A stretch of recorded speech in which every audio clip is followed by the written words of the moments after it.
Partiamo. Buonasera a tutti, benvenuti. Abbiamo qualche minuto di ritardo, ma insomma siamo nell'università, quindi il quarto d'ora accademico è ampiamente tollerato. Grazie per essere intervenuti così numerosi alla sesta edizione del premio Angelo Ferro per l'innovazione nell'economia sociale.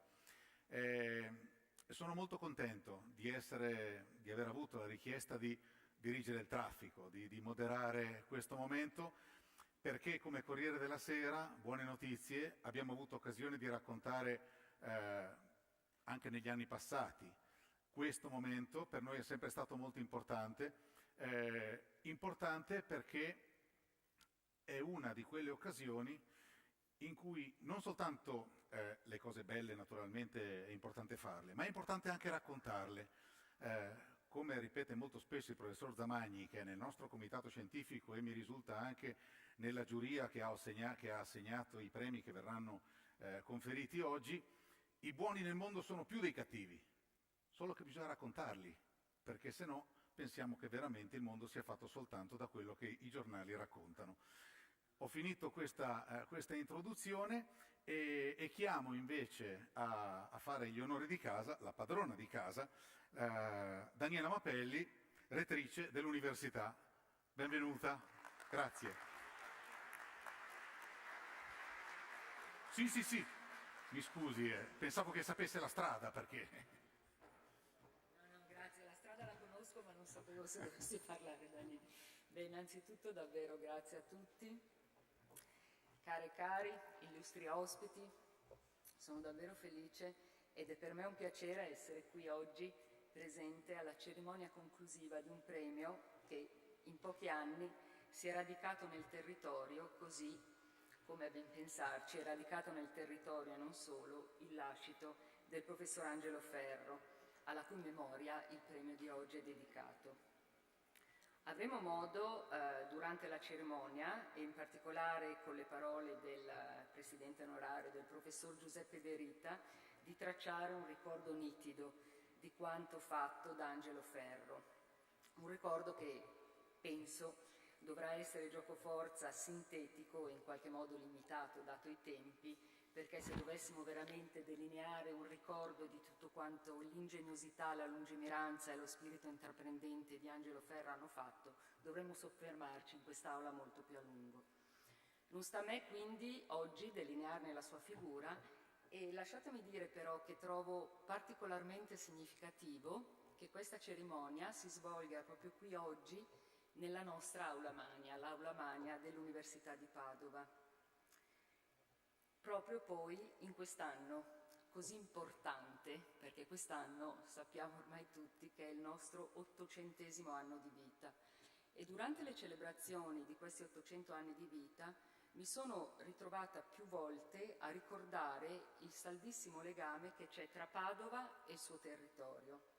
E come ho avuto modo anche di dire un paio di settimane fa durante l'inaugurazione del nostro anno accademico, davanti al Presidente della Repubblica Sergio Mattarella, più che parlare di Padova e la sua università, come spesso si fa, potremmo dire che Padova è la sua università e io sottolineo questo verbo che è una piccola parola, ma proprio perché c'è un intreccio indissolubile tra l'Ateneo di Padova, l'Università di Padova e la città di Padova.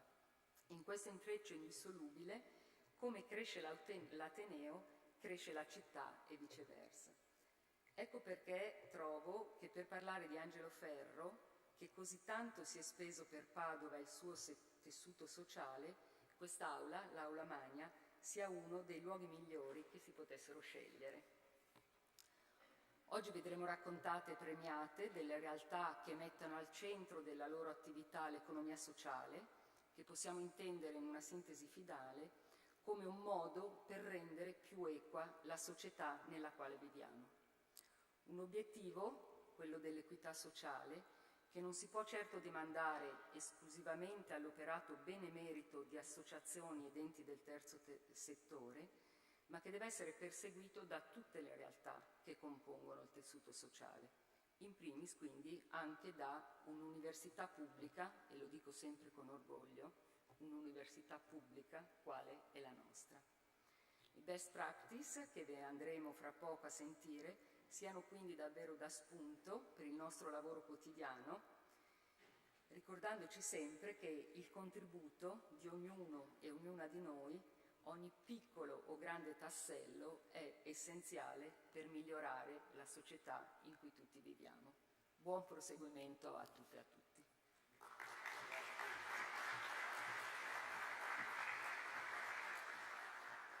Grazie veramente.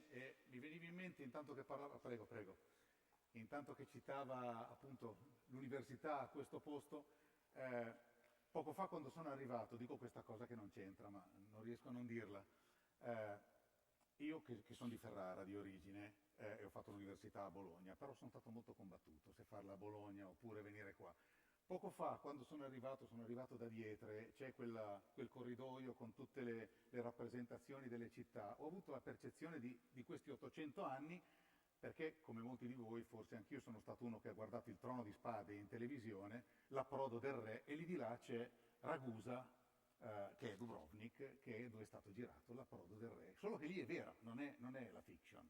Comunque, niente, questa parentesi per dire che, siccome il premio Angelo Ferro, voi lo sapete perché vivete quasi tutti qua, è promosso da Fondazione Cassa di Risparmio Padova e Rovigo insieme con Fondazione Emanuela Zancan con il sostegno di Intesa San Paolo, chiamo invece qui sul palco, sul podio, Cristina Balbo, grazie, direttore regionale Veneto Ovest e Trentino Alto Adige di Intesa San Paolo. Grazie per essere venuta.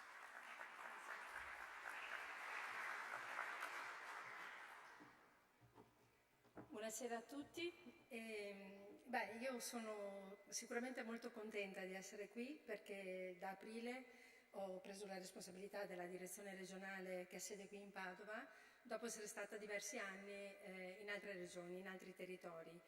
E sono veramente particolarmente contenta di rappresentare la nostra banca questa sera qui, anche perché quando lavoravo a Padova tanti anni fa avevo avuto l'onore di conoscere il professor Angelo Ferro, di realizzare anche alcuni progetti, alcune iniziative insieme e ricordo come mi aveva veramente profondamente colpito la sua visione sicuramente, ma anche la grande sensibilità che ha sempre dimostrato verso i temi che riguardano il sociale. E quindi questo veramente, essere qui a rappresentare la banca in questa cerimonia è importante, anche perché i temi che riguardano il sociale oggi assumono sicuramente una valenza ancora più forte, visto il contesto esterno che stiamo vivendo. Quindi in questa serata si racconteranno delle storie di imprese eccellenti, ma credo che sia anche un'occasione importante per riflettere su temi che oggi veramente assumono un'importanza grandissima. E come Intesa San Paolo, come è già stato detto, sosteniamo il premio Angelo Ferro fin dalla prima edizione e la banca da sempre sostiene e dà una grande attenzione a tutti i temi che riguardano il sociale.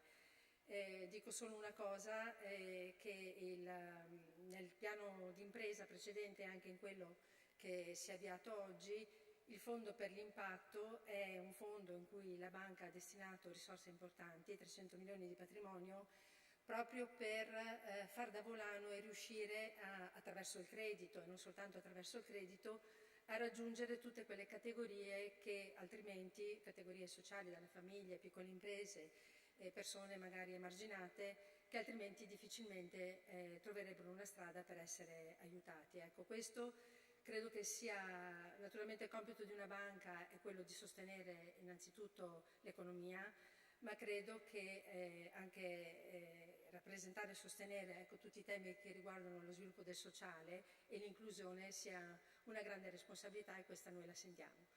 Io ringrazio tutti e auguro buon lavoro.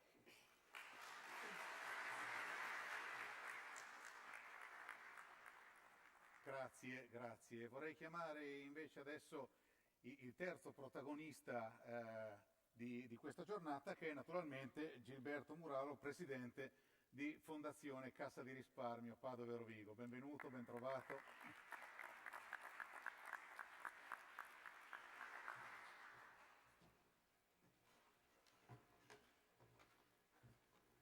Buon pomeriggio a tutte e a tutti, un caloroso benvenuto a nome delle fondazioni promotrici, la Fondazione Zancan, il cui presidente Tiziano Vecchiato parlerà tra poco, e la Fondazione Cariparo, che ho l'onore di presiedere. Grazie alla magnifica rettrice per la concessione di questa prestigiosa aula e grazie a Intesa San Paolo per il continuo sostegno economico. Grazie ancora a quanti hanno cooperato alla buona riuscita di questa sesta edizione del premio e infine grazie agli spettatori, a voi che con la vostra presenza rendete ancora più partecipata e intensa questa cerimonia e alle centinaia di spettatori in streaming ai quali rivolgo da lontano il mio cordiale saluto. Siamo alla sesta edizione senza che il premio dia segni di stanchezza, a giudicare dalla quantità e qualità delle candidature. Evidentemente l'idea del premio e della sua configurazione è stata indovinata, come avrò modo di illustrare in seguito. Qui voglio invece presentare alcune brevissime riflessioni sul significato di questo premio. Occorre preliminarmente ricordare che il terzo settore, nell'ultima fotografia scattata dall'Istat e risalente a fine 2019, annovera 362.000 istituzioni con 862.000 dipendenti. Quel che più conta è un settore in sistematica crescita, sicché, operando una grossolana estrapolazione, dovrebbe contare ora almeno 370.000 istituzioni e 880.000 dipendenti. Tra non molto il nuovo registro unico nazionale del terzo settore, RUNTS, ci darà informazioni più dettagliate ed affidabili. Ma già ora possiamo affermare che si tratta di una realtà importante della società italiana, non qualcosa di utile ma marginale, bensì qualcosa che integra e spesso perfeziona in modo determinante l'intervento delle istituzioni pubbliche. Il terzo settore, infatti, gode di connaturate doti di rapidità decisionale, di flessibilità operativa, di vicinanza umana, che gli consentono di arrivare anche dove le istituzioni pubbliche, a causa delle inevitabili procedure cui sono soggette, sono bloccate o operano comunque in ritardo o in modo inadeguato. La pandemia, da cui ci stiamo liberando, ha dato una inequivocabile, anche se dolorosa, dimostrazione di queste affermazioni. Va anche sottolineata che l'Italia non è seconda a nessun altro paese per diffusione e rilievo del terzo settore, come ha illustrato in modo convincente Ferruccio De Bortoli nel suo recente libro dedicato al volontariato e intitolato espressivamente "Così ci salveremo".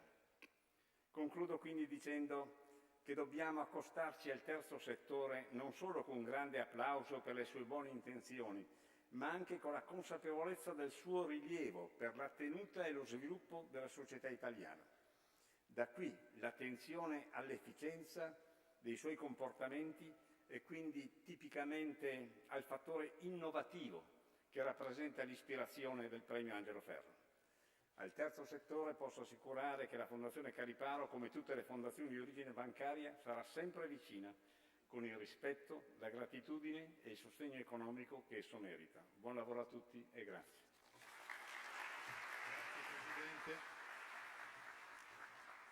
Grazie Presidente, la invito a fermarsi con noi nella poltrona al centro.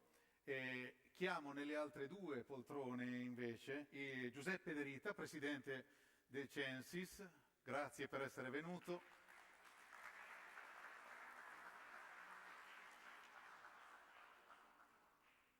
E Andrea Cavagnis, Presidente di Fondazione Opera Immacolata Concezione, grazie.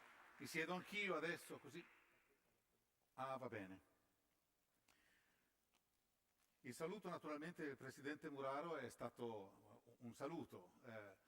Quello che vorrei chiedere è di fare, per quelli che magari non lo conoscono, una presentazione di questo premio che, dico soltanto questa cosa introduttiva,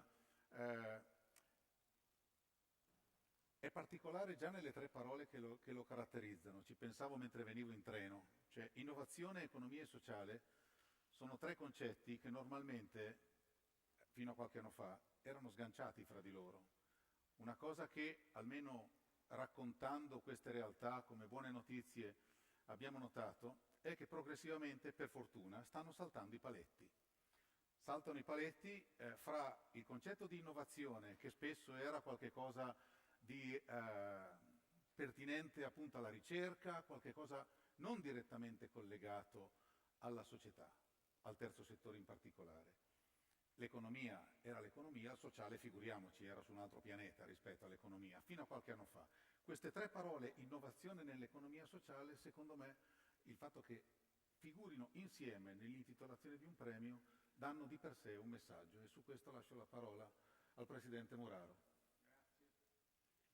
Grazie. Volentieri cerco di dare il senso. Ah, deve usare il microfono, mi scusi. Così forse. Scusate.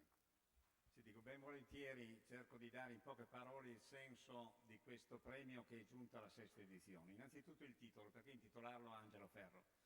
Beh, Angelo Ferro è stato un grande personaggio padovano che ha operato anche a livello regionale e nazionale, e quindi volevamo che appunto fin dall'inizio il premio fosse nazionale per non far torto alla sua statura. È stato docente, imprenditore, esponente di associazioni economiche, consigliere di amministrazioni e banche, tra cui Intesa San Paolo, ma anche e soprattutto filantropo e imprenditore sociale. Come dirà da par suo De Rita, che gli fu amico fraterno al pari di Giovanni Bazzoli, è stata una persona di successo, ma avrebbe avuto ancora più successo se avesse pensato solo a se stesso, e gli dedicò invece buona parte della sua vita, e nell'ultima parte quasi tutto il suo tempo, a pensare al bene altrui. Su molti fronti, e in particolare nell'assistenza agli anziani, dove si è dimostrato non solo un grande benefattore, ma anche e soprattutto un grande imprenditore sociale. Ed è questo l'aspetto che abbiamo voluto sottolineare con il premio. Non solo fare cose buone, ma farle bene, con efficienza e quindi con continuo sforzo verso l'innovazione. Il premio pertanto guarda anche alla dimensione economica e a livello di inclusione sociale delle iniziative esaminate, ma vuole soprattutto premiare le innovazioni. Ma cosa si intende per innovazione? Ci sono definizioni ufficiali a riguardo, in particolare da parte della Commissione europea Guide to Social Innovation del 2013, ma qui basterà dire che può trattarsi di 4 fronti: nuovi bisogni che vengono portati alla luce ed affrontati, oppure innovazioni di prodotto che cercano nuove soluzioni per problemi già noti, oppure nuovi processi che semplificano e rendono più agevole il raggiungimento delle soluzioni perseguite, o infine il coinvolgimento di nuovi gruppi sociali. Occorre poi considerare i meccanismi del premio. Un premio intende per definizione dare visibilità a ciò che premia. Nel nostro caso vuole segnalare le pratiche innovative. Occorre quindi che esso ottenga una larga e qualificata partecipazione di candidati, e ciò si ottiene assicurando 2 condizioni: basse barriere all'entrata nel proporre la candidatura ed elevato valore monetario e non monetario del premio. Circa l'entrata, essa è stata resa agevole attraverso una procedura a 2 stadi. Nel primo stadio i candidati presentano una documentazione leggera che non richiede alcun sforzo particolare di confezionamento e che viene esaminata con la competenza che è universalmente riconosciuta nel mondo del sociale dalla Fondazione Zancan, per estrarre dal vasto numero di candidature i 20 enti semifinalisti. Nel secondo stadio, a questi 20 semifinalisti viene richiesta una ben più penetrante documentazione che chiarisca e convalidi gli aspetti salienti dell'attività sociale. Con questa documentazione i semifinalisti vengono sottoposti all'esame della giuria, che sceglie i 5 finalisti, tra cui il vincitore. Quanto all'entità del premio, esso è formato dalla componente monetaria e dalla componente non monetaria. La prima, un montepremi di 20.000 euro, è decisamente insufficiente ai bisogni e tuttavia non è trascurabile a confronto delle cifre che si ravvisano in analoghe iniziative premianti per il terzo settore. Ma è soprattutto la componente non monetaria che qualifica e rende attraente il premio Angelo Ferro. E si tratta del buon nome che deriva dall'essere stati selezionati da una giuria di altissimo livello il cui prestigio è la dote più importante del premio stesso. Ai giurati, che operano in assoluto volontariato, desidero quindi esprimere la profonda gratitudine delle fondazioni promotrici e della banca di sostegno. Li voglio almeno menzionare, esprimendo a ciascuno di loro la profonda gratitudine delle fondazioni. E si tratta, in ordine alfabetico, del dottor Carlo Borromeo, presidente della Fondazione Con il Sud, dottor Andrea Cavagnis, presidente dell'OIC Opera Immacolata Concezione, del dottor Giuseppe De Rita, presidente onorario del Censis, del professor Maurizio Ferrera dell'Università Statale di Milano, della professoressa Elena Granaglia dell'Università degli Studi Roma 3, del dottor Marco Morganti, direzione Impact di Intesa San Paolo, del sottoscritto, della professoressa Romilda Rizzo, Università degli Studi di Catania e presidente della Società Italiana di Economia Pubblica, del dottor Tiziano Vecchiato, presidente della Fondazione Emanuele Zancan, del professor Stefano Zamagni dell'Università degli Studi di Bologna. Anche la cerimonia finale è stata studiata in modo da essere gratificante per i concorrenti e quindi si è dato spazio crescente nell'evoluzione del premio ai racconti diretti dei finalisti, che possono quindi comunicare a tutto il terzo settore la loro passione sociale e la loro capacità innovativa. Quest'anno il programma prevede un intervento eccezionale ed è l'illustrazione della principale attività di Angelo Ferro, quella Civitas Vitae, ossia quella cittadella dell'anziano edificata vicino a Padova, che rappresenta il monumento perenne alla capacità visionaria e alla irriducibile determinazione operativa di Angelo Ferro. L'illustrazione verrà fatta dall'attuale presidente dell'OIC e nipote di Angelo Ferro, dottor Andrea Cavagnis. Questa istituzione celebra il 30ennale e merita quindi un momento di attenzione, assieme all'augurio di buona continuazione e anche all'augurio che mi permetto di formulare per questo premio, che offre un piccolo contributo alla meritata visibilità del terzo settore e di quanti operano per un'Italia sempre più coesa e solidale. Grazie Presidente.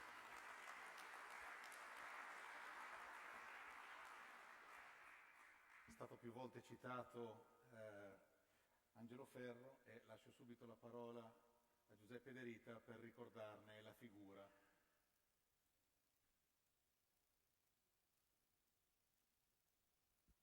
Eccolo. Ma sono 6 anni che facciamo questa riflessione sul premio e di solito mi danno l'incarico di fare un ricordo di Angelo, non perché molti di voi non l'abbiano conosciuto, io l'ho conosciuto forse più di voi, ma a me serve... Mi perdoni, dovrebbe tenere il microfono un po' più vicino. A me serve per indicare una cosa fondamentale, che Angelo aveva il dono di partire dal piccolo per fare cose grandi. E questa specie di fiducia in cui in lui era anche religiosa, che partendo dal piccolo, dal granello di senape, dal piccolo esempio di bene, si arriva a cose grandi. Io ricordo, sul piano personale, la prima volta che sono stato una giornata intera con Angelo è stata a Longarone. Dopo l'alluvione siamo andati a Longarone, era il deserto, veramente un'angoscia totale, non ho mai avuto nella mia vita un momento talmente forte di angoscia. E lui mi ha detto, vedi quella casetta lì in fondo, non si vedeva nulla, era solo macerie. Ecco, quella casetta in fondo lì è la mia azienda. Come la tua azienda? Per testimoniare che noi ci siamo, che noi vogliamo fare qualcosa per... Io da singolo, come persona, con i soldi della famiglia, ho fatto quell'azienda. Era un'azienda semplice, era una lavanderia industriale, non era... E beh, lì è partito Angelo. È partito da una lavanderia industriale in una casetta rosa in fondo a Longarone, e poi ha fatto il cemento, poi ha fatto tante altre cose, diventando anche il fondatore di una delle multinazionali tascabili italiane, quelle nell'industria della pasta. Beh, questo è un fatto fondamentale.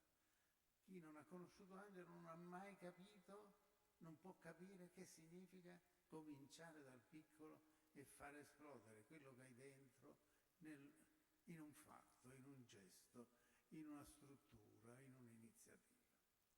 La seconda cosa che devo ricordare, sempre sullo stesso versante, è la costituzione dell'Opera Immacolata Concezione. Cavagnis, che ormai la presiede, dirà di più, io volevo soltanto ricordare l'origine. Anche qui un giorno io arrivo a Padova e Angelo mi fa: mi devi venire a vedere la mia comunità di assistenza agli anziani. Vado in un appartamento in centro di Padova, in un appartamento relativamente brutale, niente di speciale, dove però il vescovo di Padova, allora era Monsignor Bortignon, aveva messo una gentile signora a gestire 5 o 6 cameriere che, andando in pensione, non avevano più né da campare né da vivere in comunità.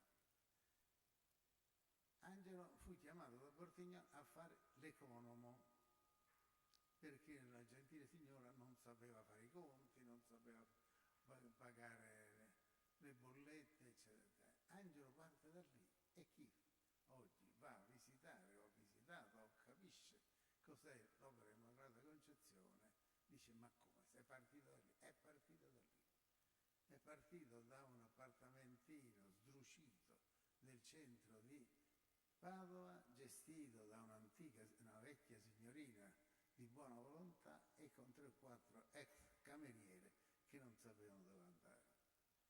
Ecco, in questo Angelo è stato grande. Ho fatto questi 2 esempi, poi naturalmente nella vita di Angelo ce ne sono altre, penso sostanzialmente alla presidenza dell'UCID, dove io e Francesco Meloni avevamo soltanto turato dei buchi di dignità dell'istituzione, invece lui l'ha rilanciata alla grande. Ma questo è stato il ricordo che io preferisco di Angelo. Partire dal piccolo, impegnarsi nel piccolo, sapere che nel piccolo c'è in potenza il grande. Il meglio deve ancora venire. Chi ha visto Angelo negli ultimi giorni, settimane della sua vita sa che non aveva previsto di morire, anzi pensava di non morire. La sua vitalità interna era tale che pensava di vincere anche il male. L'ha ricordato Gianni Bazzoli al funerale. E lui perché? Perché lui aveva dentro questa motivazione a crescere, non a morire. Questa capacità di prendere una cosa piccola e farla diventare grande. E se pensiamo a quello che è oggi il premio dell'innovazione per l'economia sociale, anche lì il sociale non è mai stato un elemento innovativo. Il sociale tradizionalmente è redistributivo, prima si accumula ricchezza e poi la si distribuisce. In Angelo c'era invece il fatto che il sociale viene prima dell'economico. Se tu fai un intervento sociale innovativo, alla fine avrai una ricaduta economica fondamentale. E questo è il non dichiarato testamento per noi di questo premio. Non ha mai detto che avrebbe avuto un premio per fare questo, però per noi è come la Gasetta Rosa a Longarone, è come l'appartamentino. Si comincia dal sociale e bisogna fare esplodere il sociale, perché dal sociale nasce anche una parte di economia che oggi non sappiamo prevedere. Grazie. Grazie veramente.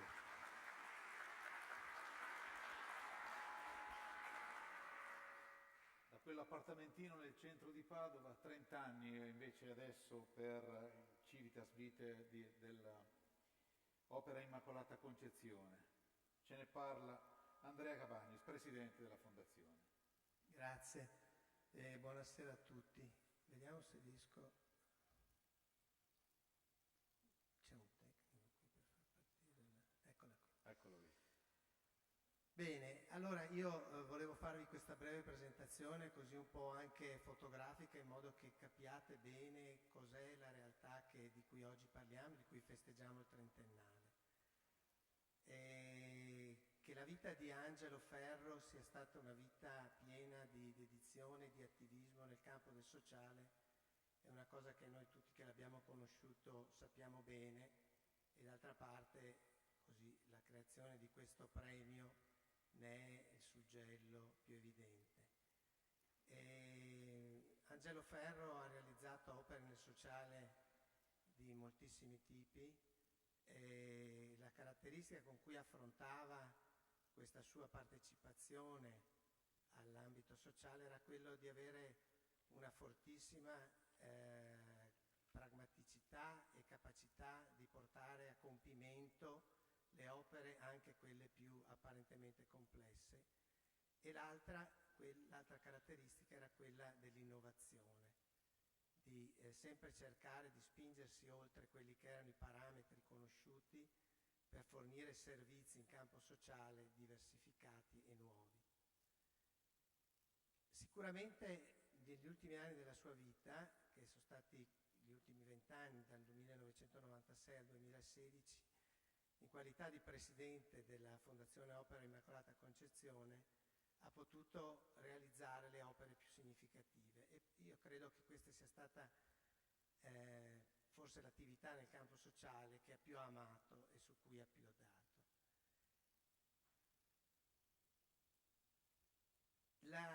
Uno dei concept, uno dei modelli su cui Angelo ha speso una gran parte della sua attività è quella della creazione del cosiddetto Civitas Vitae, la città della vita. Cos'è la città della vita? È un centro di servizi polifunzionali dedicati alle persone fragili. È un luogo dove la longevità e la fragilità sono considerate una risorsa per la comunità, dove al centro è posta la persona e le sue relazioni sociali. Quello che è da sottolineare è che questo non è un modello chiuso, non è un format chiuso in un modo inalterabile, ma è un modello aperto ed è integrabile con nuove o diverse attività in funzione anche del mutare delle esigenze del territorio. L'ideazione di questo modello è nata nel 1983 ed è tuttora in evoluzione. Oggi noi ne festeggiamo i 30 anni dall'inizio dell'attività, 30 anni che decorrono dall'ingresso del primo ospite nella residenza Santa Chiara, che è il primo edificio che ha fatto parte di questa realtà. Qui abbiamo voluto un po' evidenziare quelli che sono gli aspetti innovativi del Civitas Vitae, partendo da quelli che sono i valori che persegue, non quindi partendo dalla realtà materiale, ma partendo dall'aspetto immateriale. Il primo valore perseguito nell'ambito del modello Civitas Vitae è quello della intergenerazionalità, parola difficile da pronunciare, ma che significa generare relazioni tra persone di età diverse e attraverso queste relazioni mettere a disposizione esperienze diverse per poter condurre poi delle progettualità comuni. Questo serve per creare utilità sociale ed è un modello che sostanzialmente replica in una visione organizzata e di larga scala quella che è la vita dei nuclei familiari allargati tradizionali, dove in una famiglia si trovavano i bambini con i ragazzini più grandi, i genitori, gli zii, i nonni, e quindi da questa unione si trovava un punto di unità. Il secondo valore del Civitas Vitae è quello della longevità attiva. Fino a pochi anni fa la longevità, lo sappiamo tutti, era concepita come un peso sociale. L'idea di Angelo Ferro fu quella di trasformare questo concetto per far sì che la longevità diventasse non più un peso, ma una risorsa per la società. E questo attraverso il coinvolgimento delle persone, la partecipazione ad attività delle persone stesse, l'acquisizione di competenze, in altre parole cercare di dare un ruolo attivo alle persone longeve attraverso la socializzazione e attività ricorrenti e di progetto. Un terzo elemento di innovazione, quello dell'inclusione sociale. Non so chi è stato nel Civitas Vitae della Mandria, credo che abbia notato, la prima cosa che si nota è quello che è un luogo senza barriere. Barriere di alcun tipo, barriere architettoniche, e quindi aperto alle persone disabili, barriere di accesso. Nelle nostre residenze i familiari possono andare a visitare i propri cari in qualsiasi momento della giornata. Ci sono dei parchi a cui possono accedere senza restrizioni, non ci sono recinzioni. Questo proprio per dare un significato, una spinta, diciamo, a usufruire di questa realtà a tutte le persone che vogliono parteciparne, sia come fruitori dei servizi che il centro servizi dà, sia come invece offerenti un proprio contributo. E questo ci porta alla quarta valore, che è quello del volontariato. All'interno della nostra struttura ci sono 400 volontari che operano nei settori più diversificati, alcuni sono chiamati nonni del cuore, sono quelli che aiutano nell'ambito dell'asilo nido, altri sono dedicati a attività culturali, educative, sportive, sociali, con un concetto che è quello del dono, che Angelo amava molto ripetere, che era quello di offrire le proprie competenze o le proprie risorse, tangibili o intangibili, con gratuità. E alla base del concetto di dono c'era quello di dare senza aspettative di avere un ricambio. Oggi questa è la realtà che vedete fotografica dall'alto del Civitas Vitae Mandrie. Ci sono 3.500 persone che mediamente vivono, passano, lavorano, frequentano questa realtà. E ci sono cucine che preparano 6.000 pasti al giorno. Una piccola città. Una città formata da tanti elementi, e qui andiamo più sul tangibile, sul pratico. Il primo elemento è quello della RSA, una residenza per anziani non autosufficienti, una residenza che al tempo era stata concepita in modo innovativo e rivoluzionario, sia per dimensioni che per caratteristiche di offerta. Ci sono 480 ospiti non autosufficienti ed è stata inaugurata nel maggio del 92. Più in basso vedete questa struttura di casette, sono delle unità abitative, 70, che ospitano 100 ospiti autosufficienti, quindi ospiti che vivono una loro vita normale di autosufficienza e che semplicemente hanno deciso di trasferirsi in un contesto di appartamenti protetti con servizi che gli dava appunto più agio nella conduzione della vita quotidiana. Inaugurato nel 1998. Poi abbiamo la residenza Giubileo, un'altra RSA che ospita 168 ospiti, inaugurata nel 2000. Un palazzetto dello sport a destra, un palazzetto dello sport realizzato anch'esso senza barriere architettoniche, dove si allenano persone, ragazzi, bambini, atleti disabili, proprio in quest'ottica di inclusione sociale di tutti quelli che vogliono partecipare, inaugurata nel 2004.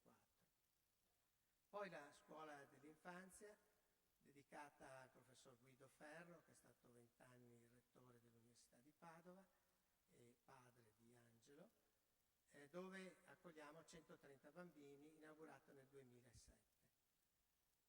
Un'altra realtà di RSA è la Casa della Sussidiarietà, inaugurata più recentemente. Questo è il Civitas Vitae. Oltre alle cose che vi ho detto, fanno parte di questo una palestra riabilitativa, un pistodromo dove vengono ad allenarsi ed educarsi i bambini che fanno educazione stradale, una piscina riabilitativa unica come realtà nel Veneto, una chiesa aperta a tutto il quartiere, eccetera, eccetera. Il Civitas Vitae sta per città della vita. È un luogo dove si lavora e ci si adopera per dare progettualità a chiunque si trovi in situazione di fragilità. Perché quello che noi crediamo all'OIC è che sia importante alle persone fragili dare una progettualità, perché progettualità significa dare vita. Grazie. Grazie a lei, grazie a voi, grazie Presidente. Grazie al Presidente Muraro, grazie al Professor De Rita. Sì, vi chiedo di riprendere posto, così lasciamo invece questi posti al seguito del nostro pomeriggio. Grazie ancora. Ascoltando questa presentazione ripensavo veramente da una parte a quello che diceva il Professor De Rita, sintetizzando questa regola di Angelo Ferro, partire dal piccolo e passare al grande. Dall'altra ritornavo sull'importanza di raccontarle queste cose.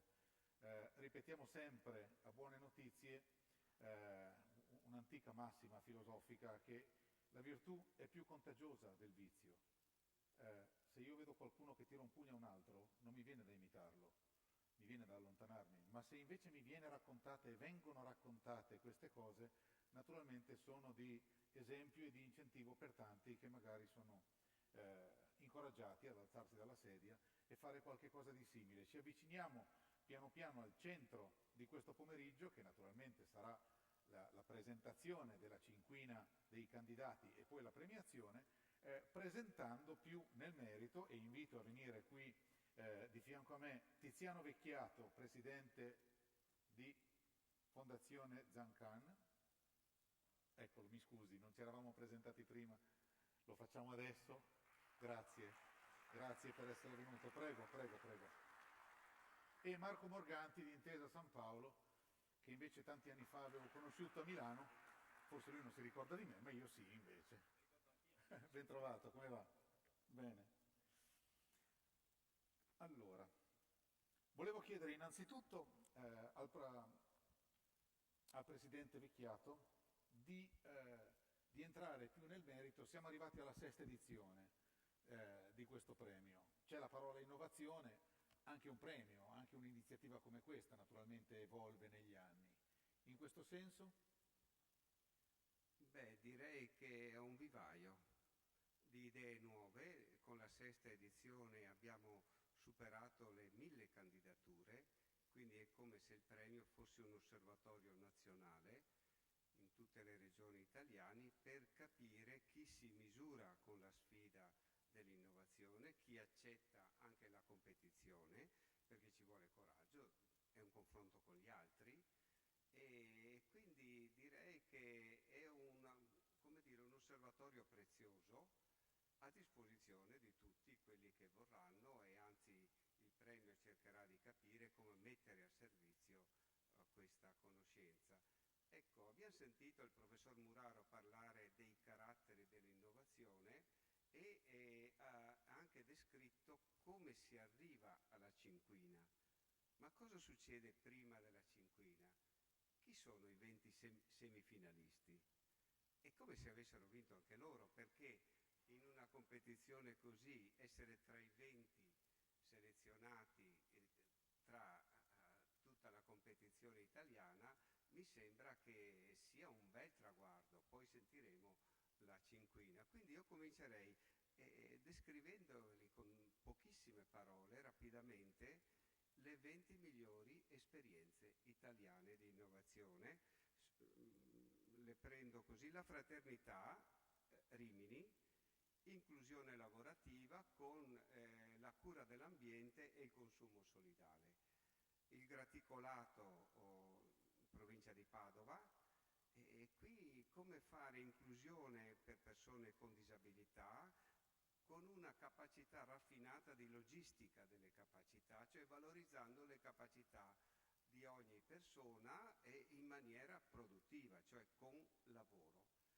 E poi Fondazione ANT, Bologna, che ha saputo sviluppare un sistema di cure domiciliari molto originali per persone che ne hanno estremo bisogno, cure palliative e quindi in grande difficoltà, adattando i profili di cura, i profili di aiuto a tante realtà regionali, e quindi non è facile. personalizzare questo con regole diverse e con risultati molto interessanti. Saltiamo a Napoli, la Paranza. Come si può rigenerare un luogo ricco di storia e abbandonato a se stesso? E questo nel rione Sanità di Padova. Anche questa è un'esperienza molto bella e inclusiva lavorativamente. E passiamo a Lecce, ma basta. Come possono degli studenti lottare contro il bullismo su scala nazionale ottenendo dei risultati? Ci è sembrata un'esperienza molto bella e anche per certi aspetti geniale. Lanza del Vasto, siamo in Liguria. Come aiutare le persone di estrema povertà dando fiducia, incoraggiandole e non soltanto assistendole. Rete Pictor di Bassano del Grappa, come gestire una villa veneta in modo imprenditoriale con tante persone in difficoltà e coinvolgendo tutti i cittadini in una impresa del genere con risultati economici ovviamente interessanti.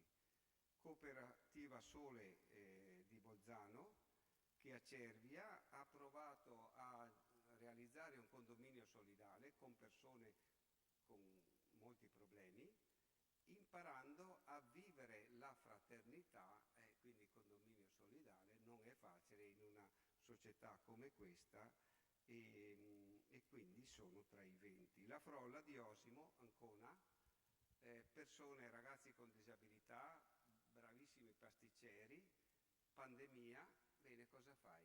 Metti le ruote sotto la tua impresa e porti i dolci a casa delle persone, aumentando la capacità produttiva nel momento peggiore per un'impresa come questa. La Fondazione Bambini e Autismo di Pordenone, che ha sviluppato un sistema di servizi sui disturbi dello spettro autistico, gestendo tutta la filiera, che va dalla diagnosi, dalla clinica quindi, fino all'integrazione sociale. Cioè l'innovazione è completa di queste esperienze, non si ferma a un pezzettino. Proseguendo nella lista, il gruppo Solidarietà di Moie di Maiolati, in provincia di Ancona, che da 40 anni ha sviluppato un osservatorio geniale sulle politiche regionali e nazionali per la non autosufficienza. È un riferimento prezioso per tutti quelli che si occupano di questi problemi a livello gestionale, programmatorio, eccetera. Poi c'è l'associazione Circolo Oasis di Genova, che aiuta tutti i genitori, soprattutto quelli con meno possibilità e capacità, ad accedere ai servizi per l'infanzia. Noi sappiamo che proprio i servizi per l'infanzia sono i più selettivi e quindi meno inclusivi, e loro hanno trovato delle soluzioni interessanti per vincere questa sfida. CIFA Onlus di Torino coinvolge tanti giovani nel tracciamento dell'odio nel web per contrastare questa cosa, e sappiamo quanto questo sia produttivo in termini anche di socialità futura. Fare impresa Dozza, che aiuta detenuti ad acquisire competenze professionali e lo fa con buoni risultati. Lo stesso avviene ad Alessandria, Idee in Fuga, e anche qui c'è un'economia carceraria che si integra con le produzioni artigianali esterne del territorio e con buoni risultati. E lo stesso vale per ABC Città di Milano, che si interviene nella rigenerazione urbana e creando degli spazi a disposizione della città, di chi ci vive, e quindi riducendo l'odio e le separazioni che caratterizzano una parte della vita nelle città. La cooperativa Alice di Milano garantisce e sviluppa lavoro per donne vittime di violenza, migranti, richiedenti asilo, ex detenuti, cioè sembra difficile, impossibile fare impresa con chi ha grandi difficoltà, invece in questi casi le idee vincenti dimostrano il contrario. C'è il cantiere giovani di Napoli, anche qui con tanti microprogetti di rigenerazione di spazi urbani. C'è una rigenerazione non solo dell'ambiente naturale ma dell'ambiente umano e sociale. Siamo quasi alla fine dell'elenco. La Fondazione di Partecipazione Casa di Comunità di Lodi, che raccoglie, come avviene in altre parti del nostro paese, le eccedenze alimentari, le redistribuisce e quindi in qualche modo aiuta ad aiutarsi con modalità non convenzionali. E poi c'è il progetto Itaca di Parma, che ha sviluppato modalità di lavoro flessibile e intelligente con persone che hanno problemi di disagio psichico e quindi con inclusione lavorativa e sociale autentica. Concludo con alcune caratteristiche di queste esperienze.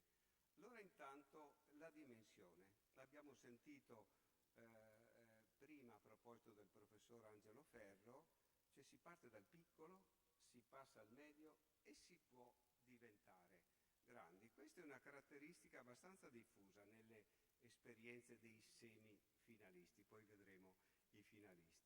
C'è il radicamento territoriale, cioè chi fa queste cose non lo fa solo con le proprie forze, ma riesce a coinvolgere anche forze, chiamiamole così, estrinseche, che diventano parte integrante della massa critica del cambiamento.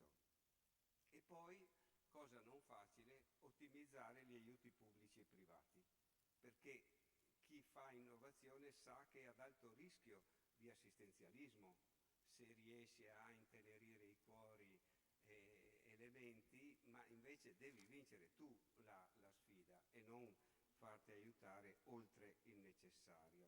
E per cui guadagnano fiducia, costruiscono sistemi di fiducia e in qualche modo redistribuendo, ribilanciando il rapporto di potere tra chi aiuta e chi è aiutato. È un riconoscimento della dignità e delle capacità di ogni persona e credo che questo sia uno degli ingredienti più belli degli innovatori che noi abbiamo considerato. Ecco, agendo su mercati inediti e poi la cosa meno piacevole per chi non ha risultati, cioè la rendicontazione sociale dei risultati.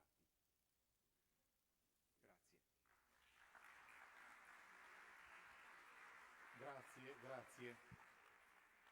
Intanto un aspetto che colpisce, almeno personalmente ascoltando questo elenco, è che quando uno pensa al terzo settore dici il terzo settore, invece ci sono 10.000 terzi settori, cioè non c'è un settore dove dagli anziani, le carceri, il disagio psichico, il bullismo nelle scuole, cioè queste tre cose che sono, come abbiamo detto all'inizio, la messa insieme di economia, innovazione e allo stesso tempo anche impatto sociale, possono veramente essere costruite ovunque.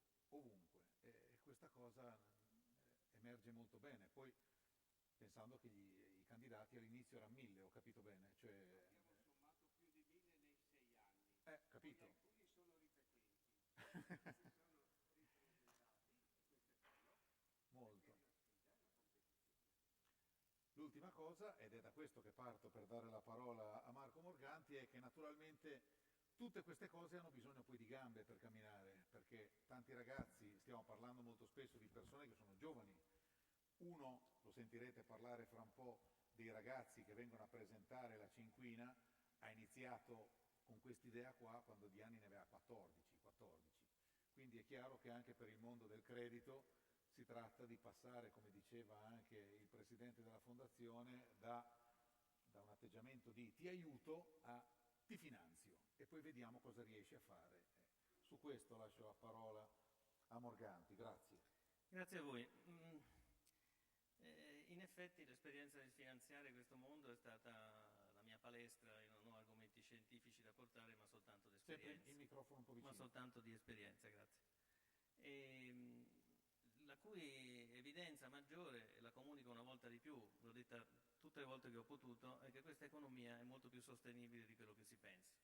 E non c'è nessuno più titolato, mi permetto di dire, di una banca a fare questa affermazione. Il settore economico che ha maggiore regolarità nella restituzione del credito che riceve è il terzo settore. Buona notizia? Buona notizia. Molto. Non ovvia, buona notizia, ma non l'unica. Parlare di innovazione di questo mondo è complesso, proprio per quella complessità strutturale, per il fatto che si occupa di 1000 cose diverse. Eppure anche qui è possibile utilizzare una definizione semplice di innovazione. L'innovazione è tutto quello che migliora l'efficienza e l'efficacia di un'organizzazione. Questo vale se si parla di produzione di beni o di servizi nello schema for profit, e vale altrettanto bene per il mondo del non profit, che non ha l'obiettivo del profitto, ma che deve avere l'obiettivo della sostenibilità all'interno della sua missione. Missione che nessuno ha messo mai in discussione, missione sociale, che è l'anima di queste organizzazioni. Esattamente come il mondo for profit ha questa conclusione che si deve avere una dimensione sociale positiva, è arrivato attraverso l'evoluzione che noi sappiamo. Il terzo settore ha preceduto di sempre. La prima organizzazione di cui abbia notizia di terzo settore è la Misericordia di Firenze, che è nata 800 anni fa. 800 anni fa seguiva questo obiettivo, realizzare il massimo risultato possibile, allargando costantemente lo spettro delle sue attività. Questa è ricerca, si chiama ricerca e sviluppo. E poi aumentando la propria efficacia, nel modo che ho detto, e anche aumentando la sua efficienza in termini di riduzione dei costi, per poter ampliare sempre di più lo spettro dei suoi servizi e il numero dei beneficiari. Questa è la regola aurea dell'innovazione, molto semplice, quasi banale, uguale per soggetti for profit e non profit.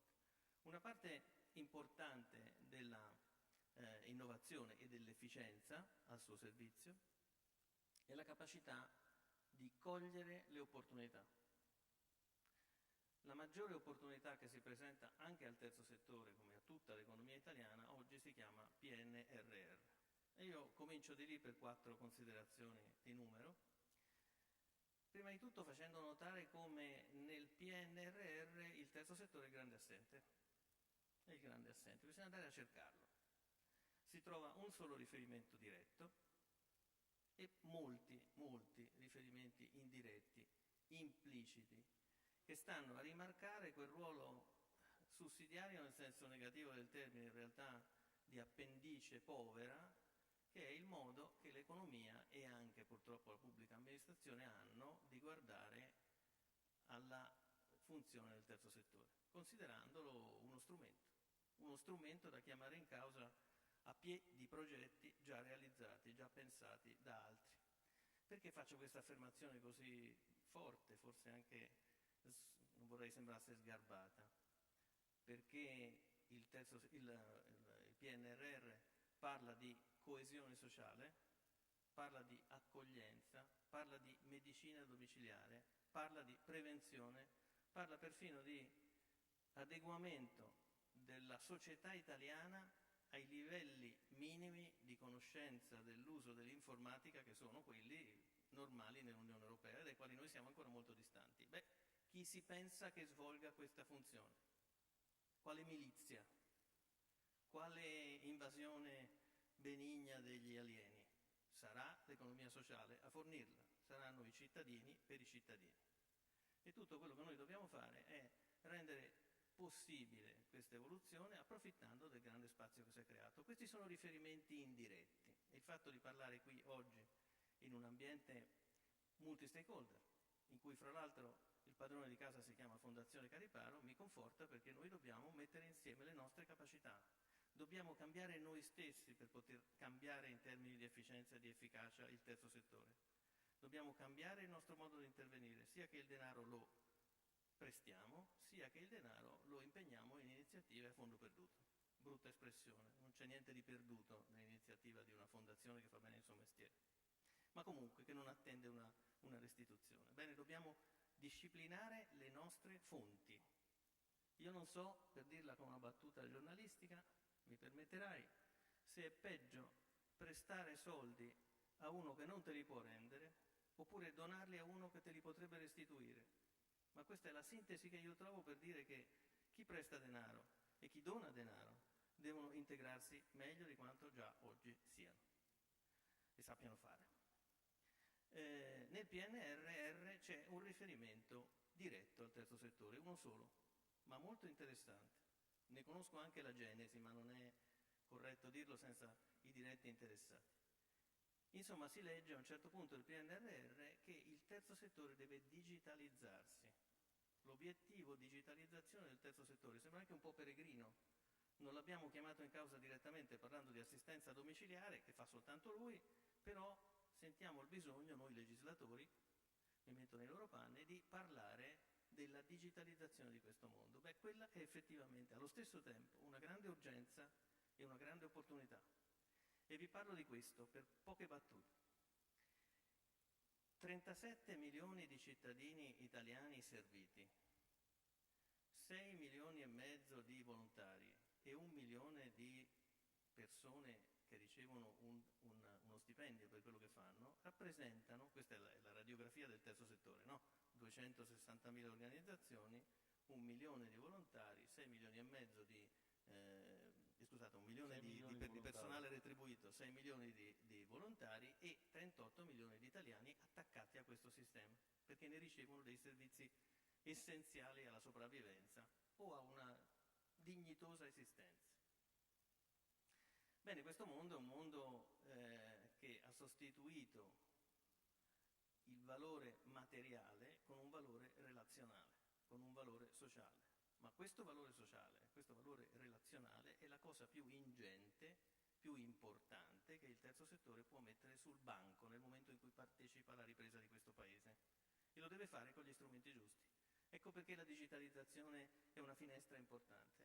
Ve la racconto, la commento in difesa, lasciatemi dire in attacco. In difesa il mondo del terzo settore deve sapere che sta gestendo miliardi e miliardi di dati sensibili e che questa è una enorme responsabilità verso la quale bisogna essere preparati molto più che sul tema ambientale, lasciatemi dire, molto più che su altri temi, anche sul tema giuslavoristico o sulla forma di affitto che devi avere della sede. È proprio una questione capitale sulla quale il terzo settore non può permettersi scivoloni.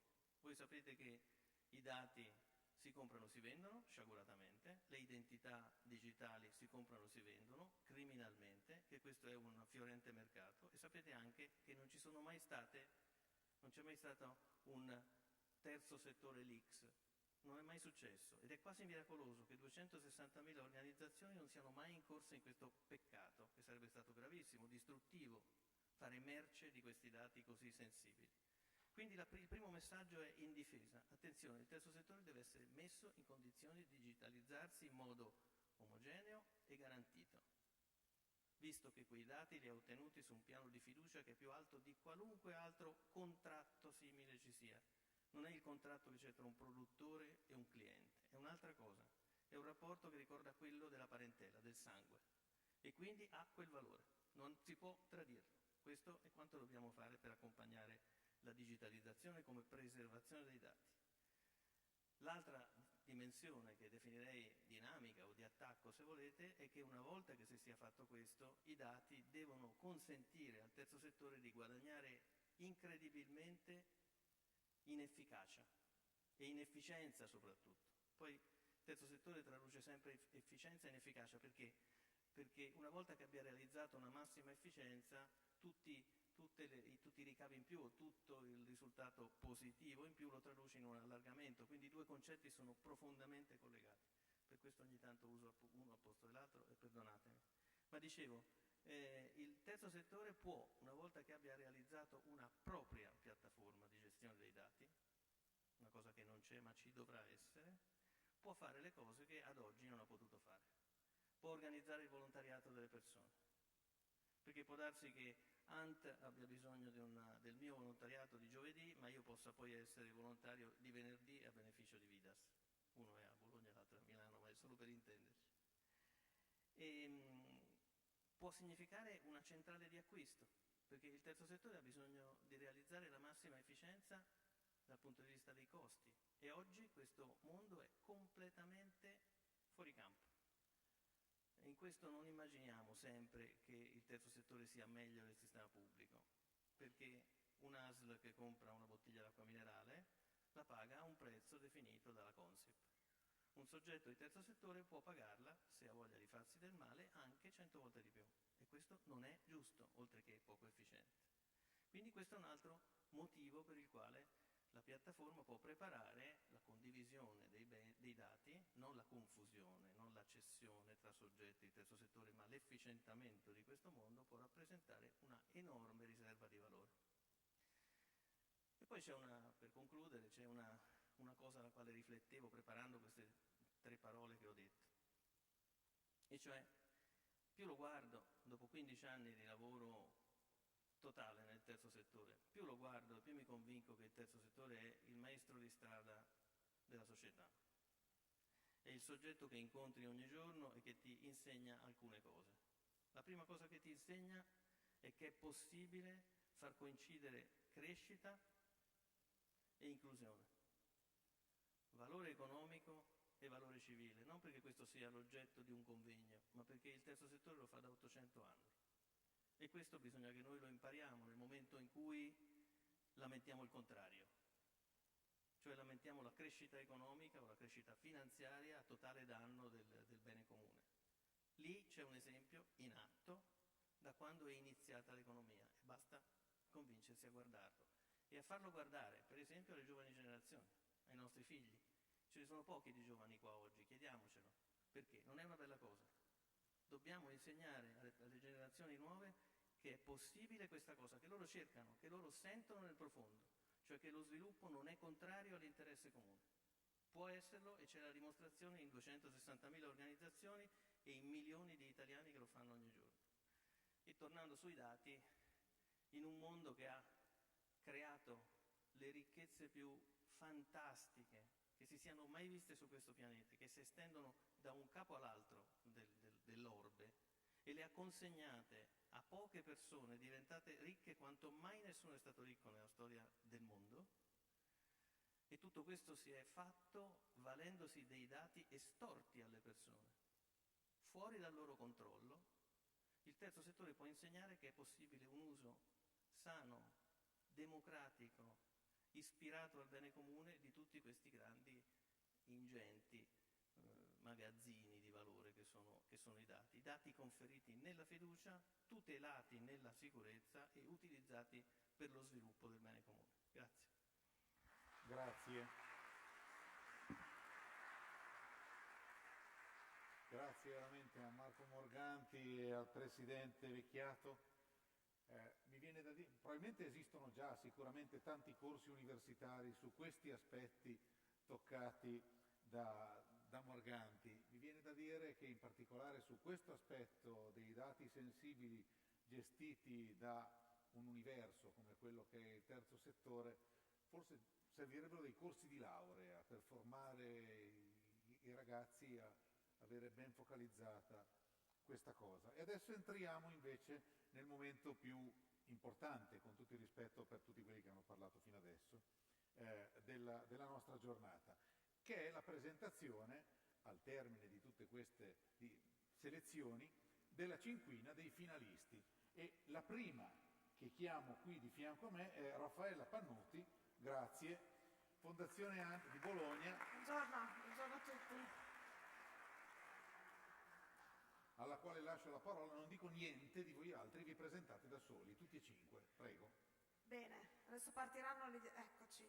Siamo qui con un grande uomo come ce ne sono stati tanti, come era Angelo Ferro, il fondatore di ANT, il 15 maggio del 1978, con dei grandissimi valori morali alla base di questo progetto. Sicuramente il primo, considera la vita un valore sacro ed inviolabile, e poi un altro altrettanto importante, gli altri ve li leggerete ovviamente, che il nostro molto sarebbe niente senza il poco di tanti, ed è quello che ci siamo detti oggi, Paolo, perché se siamo qui in tanti riusciamo a fare qualcosa per il nostro mondo, per raccontare quello che il terzo settore sta facendo adesso come in tanti anni nel passato.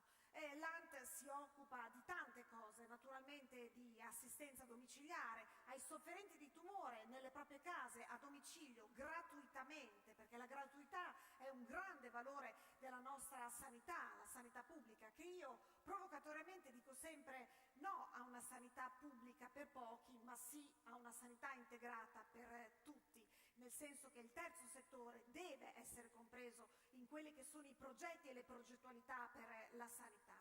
I numeri di ANT sono tanti, ma alcuni molto importanti, come per esempio le visite di prevenzione, le regioni in cui siamo.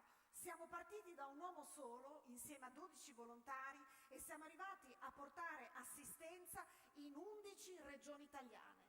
È questo il valore, secondo me, di una buona idea, no? Nel Profit si parla di start-up. La start-up è un'idea iniziale che, se diventa azienda, se cresce, è veramente una buona idea. Ecco, ANT, che è nata, come dicevo, da 12 volontari, credo sia diventata una buona idea perché ha avuto la capacità di espandersi in tanti territori e di poter dare quella solidarietà intesa come risposta al richiamo della sofferenza, perché la solidarietà è questa, a tantissime persone, oltre 195.000 persone assistite in modo gratuito nelle proprie case. Se oggi si parla di assistenza domiciliare, anche nel PNRR al punto 5 dell'implementazione dell'assistenza domiciliare, io credo che una piccola parte sia dovuta a quella persona che nel 1978 ha pensato di portare a casa quelle cure necessarie ai sofferenti cronici. Ma anche la prevenzione, adesso è un tema importantissimo anche la prevenzione, oltre 230.000 visite, ma quante visite di prevenzione non sono state fatte in questi 2 anni di Covid? Una tragedia, un'altra pandemia oltre quella che non ci siamo lasciati alle spalle, perché non ce la siamo lasciati, ma per fare questo ci vogliono basi solide, ci vuole formazione, ci vuole ricerca, perché bisogna pensare a modelli di assistenza che siano sempre coerenti con quella che è la società che ci troviamo ad affrontare. E allora 7 pubblicazioni sulla gestione dei sintomi, la nutrizione, la valutazione del modello di assistenza domiciliare. E su questo mi piace soffermarmi un altro po', perché la ricerca sui modelli di assistenza diventa importantissima per implementare quell'assistenza e quella presenza territoriale richiesta anche dal PNR, ma anche presenza in Europa. Siamo in una Europa che ha bisogno di basi, che ha bisogno di credere in progettualità e in innovazione sociale. E allora lavoriamo insieme con gli altri Stati e vedete quanti progetti Erasmus abbiamo vinto, come credo pochi enti del terzo settore in quello che riguarda le cure palliative hanno fatto. Importante anche sapere dove vanno a finire i soldi che raccogliamo. Vedete, soltanto il 13% per la raccolta fondo, il resto è attività istituzionale. Ma bisogna misurare quello che si fa, perché è importante, compreso anche dalla legge della riforma del terzo settore, la 117 del 2017, e allora anche noi l'abbiamo misurato, il nostro progetto Biosia, e ci siamo chiesti quanto valore avesse questo progetto anche durante il periodo del Covid. Alcune cose importanti, sicuramente l'appoggio al Servizio Sanitario Nazionale, l'appoggio alle famiglie dei sofferenti, durante un periodo di grandissima solitudine in cui si trovavano gli ammalati e dove queste persone fragili dovevano cercare di avere le cure necessarie. E certamente l'idea dell'assistenza domiciliare anche in questo periodo di Covid è stata fondamentale. Chissà il nostro fondatore che cosa nel momento in cui ha pensato all'assistenza domiciliare, se abbia pensato anche all'assistenza domiciliare durante il Covid. E allora la misurazione dell'impatto, importante, perché si è visto che ogni euro che noi raccogliamo, ogni euro che le persone ci donano, diventano quasi 8 euro per il territorio, attraverso la teoria del cambiamento, attraverso il fatto che l'assistenza domiciliare per i sofferenti cronici rimane il setting assistenziale migliore. Ecco quello che vuol dire ANT, assistendo ogni anno 10.000 sofferenti di tumore. Se questi sofferenti di tumore, anziché 10.000, fossero 20.000, anziché quel 25% di persone su 500.000 che hanno bisogno in Italia di cure palliative fossero almeno un 10% di più, vedreste quante risorse si riescono a liberare per altri settori dell'assistenza. Eravamo a Roma a novembre di quest'anno dalla Presidente Casellati, perché ha riconosciuto il grandissimo impegno dei nostri medici, dei nostri infermieri, professionisti nell'assistenza domiciliare, insieme ai nostri volontari, per quello che hanno fatto durante il periodo del Covid. Ma questo è il vero impatto. Non finirò mai di ringraziare tutti voi per il sostegno che avete dato in primo luogo a me, mettendomi nelle condizioni di prendermi cura di mia zia e di fronteggiare qualsiasi problema, dalla psicologa alla dottoressa di guardia, che di notte è stato il mio faro e che per ultima l'ha vista soffrire. Vi ringrazio non solo per quello che avete fatto per alleviare la sua sofferenza, ma per come l'avete fatto, con dolcezza, amorevolmente e sempre in punti di piedi, senza forzature, nel rispetto della dignità umana. Questa è l'eubiusia. Grazie. Grazie.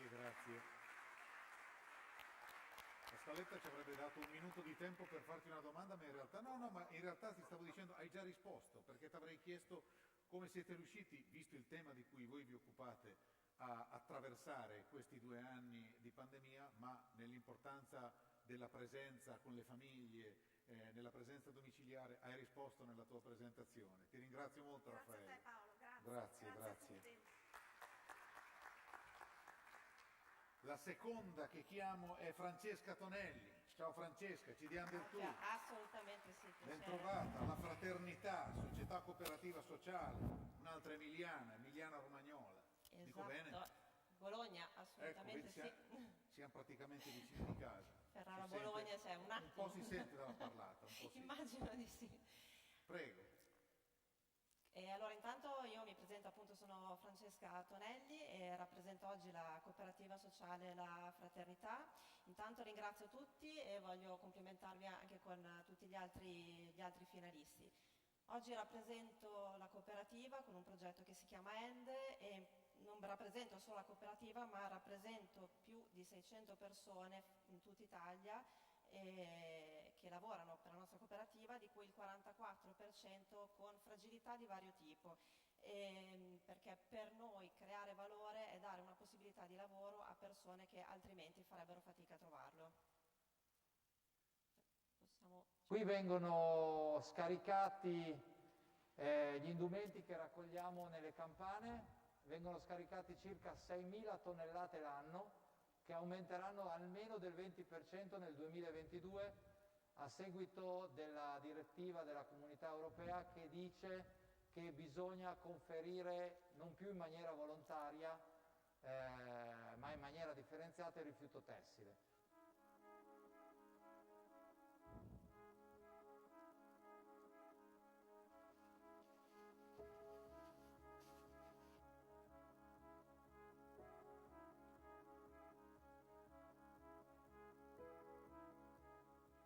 In questo piazzale arrivano dalle 15 alle 16 tonnellate di abiti e di rifiuti tessili al giorno, il 5% viene in parte selezionato per i paesi in via di sviluppo, in particolar modo l'Africa in questo momento, e un 2-3% di quel 5% viene inviati ai negozi. Non ci interessa tanto quanto valgono, ma quanto valore creano, perché il nostro obiettivo, l'obiettivo della cooperativa sociale La Fraternità, è dare lavoro alle persone con fragilità. Collaborano a questo progetto 15 ragazzi con fragilità di diverso tipo. Per noi un fragile è una persona che è vulnerabile, hanno dipendenze di diverso tipo, non solo dalla droga, dall'alcol, ma per noi in questo momento una persona fragile è anche una persona che non ha un lavoro.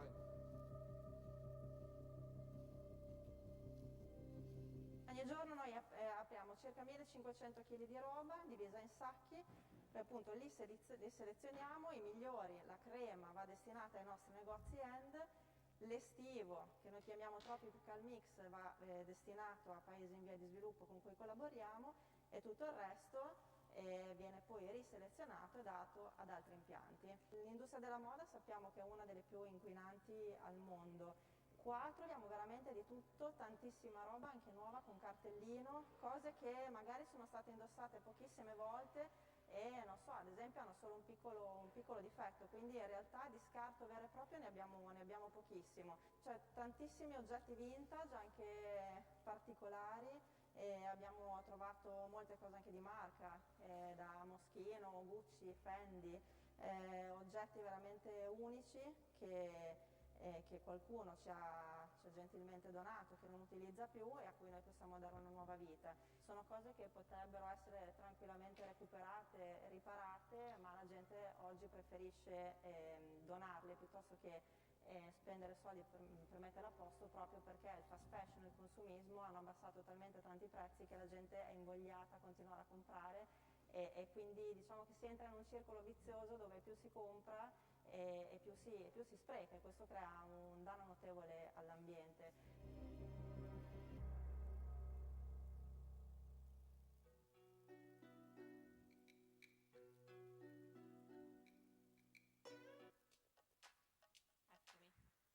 Fine? No, non ho iniziato. No, allora, nel video ero sempre io, ovviamente con qualche capello in più. Comunque il motivo per cui siamo qui no, che mi viene da piangere.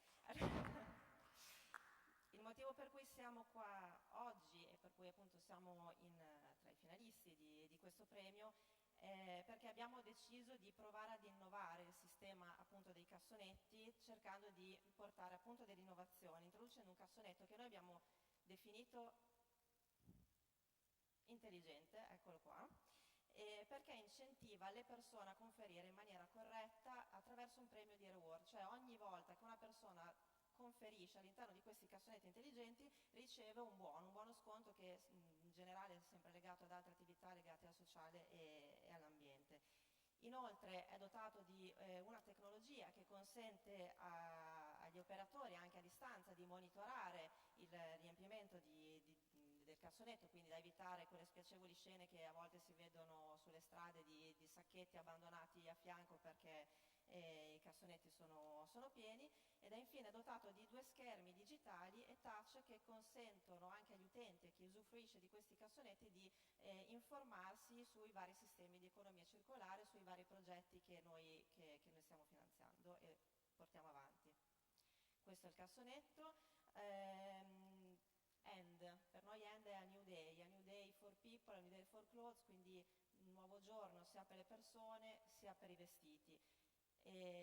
Dove entrano anche qua le persone con fragilità in un certo punto in particolare del processo, cioè quando dalla raccolta passa alla selezione, e dalla selezione vengono gli abiti preparati alla vendita nei nostri punti vendita. Ecco, tutto il tema di preparazione viene fatto da ragazzi di un centro diurno con gravi disabilità psichiche e fisiche, quindi imparano e stanno con noi e imparano un nuovo lavoro.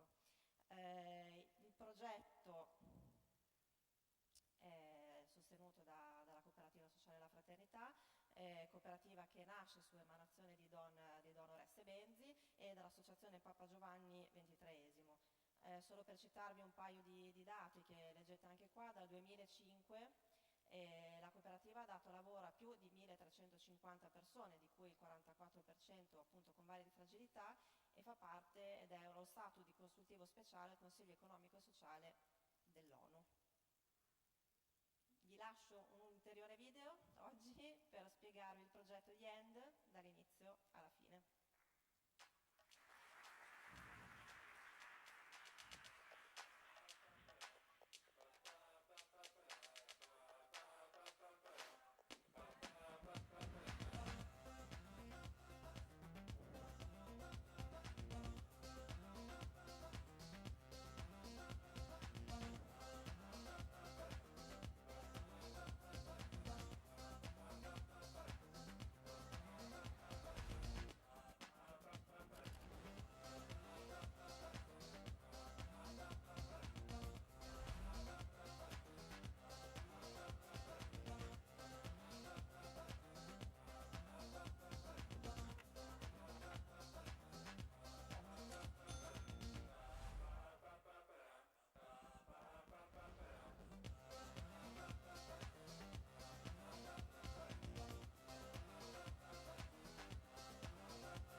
Grazie mille, grazie a tutti.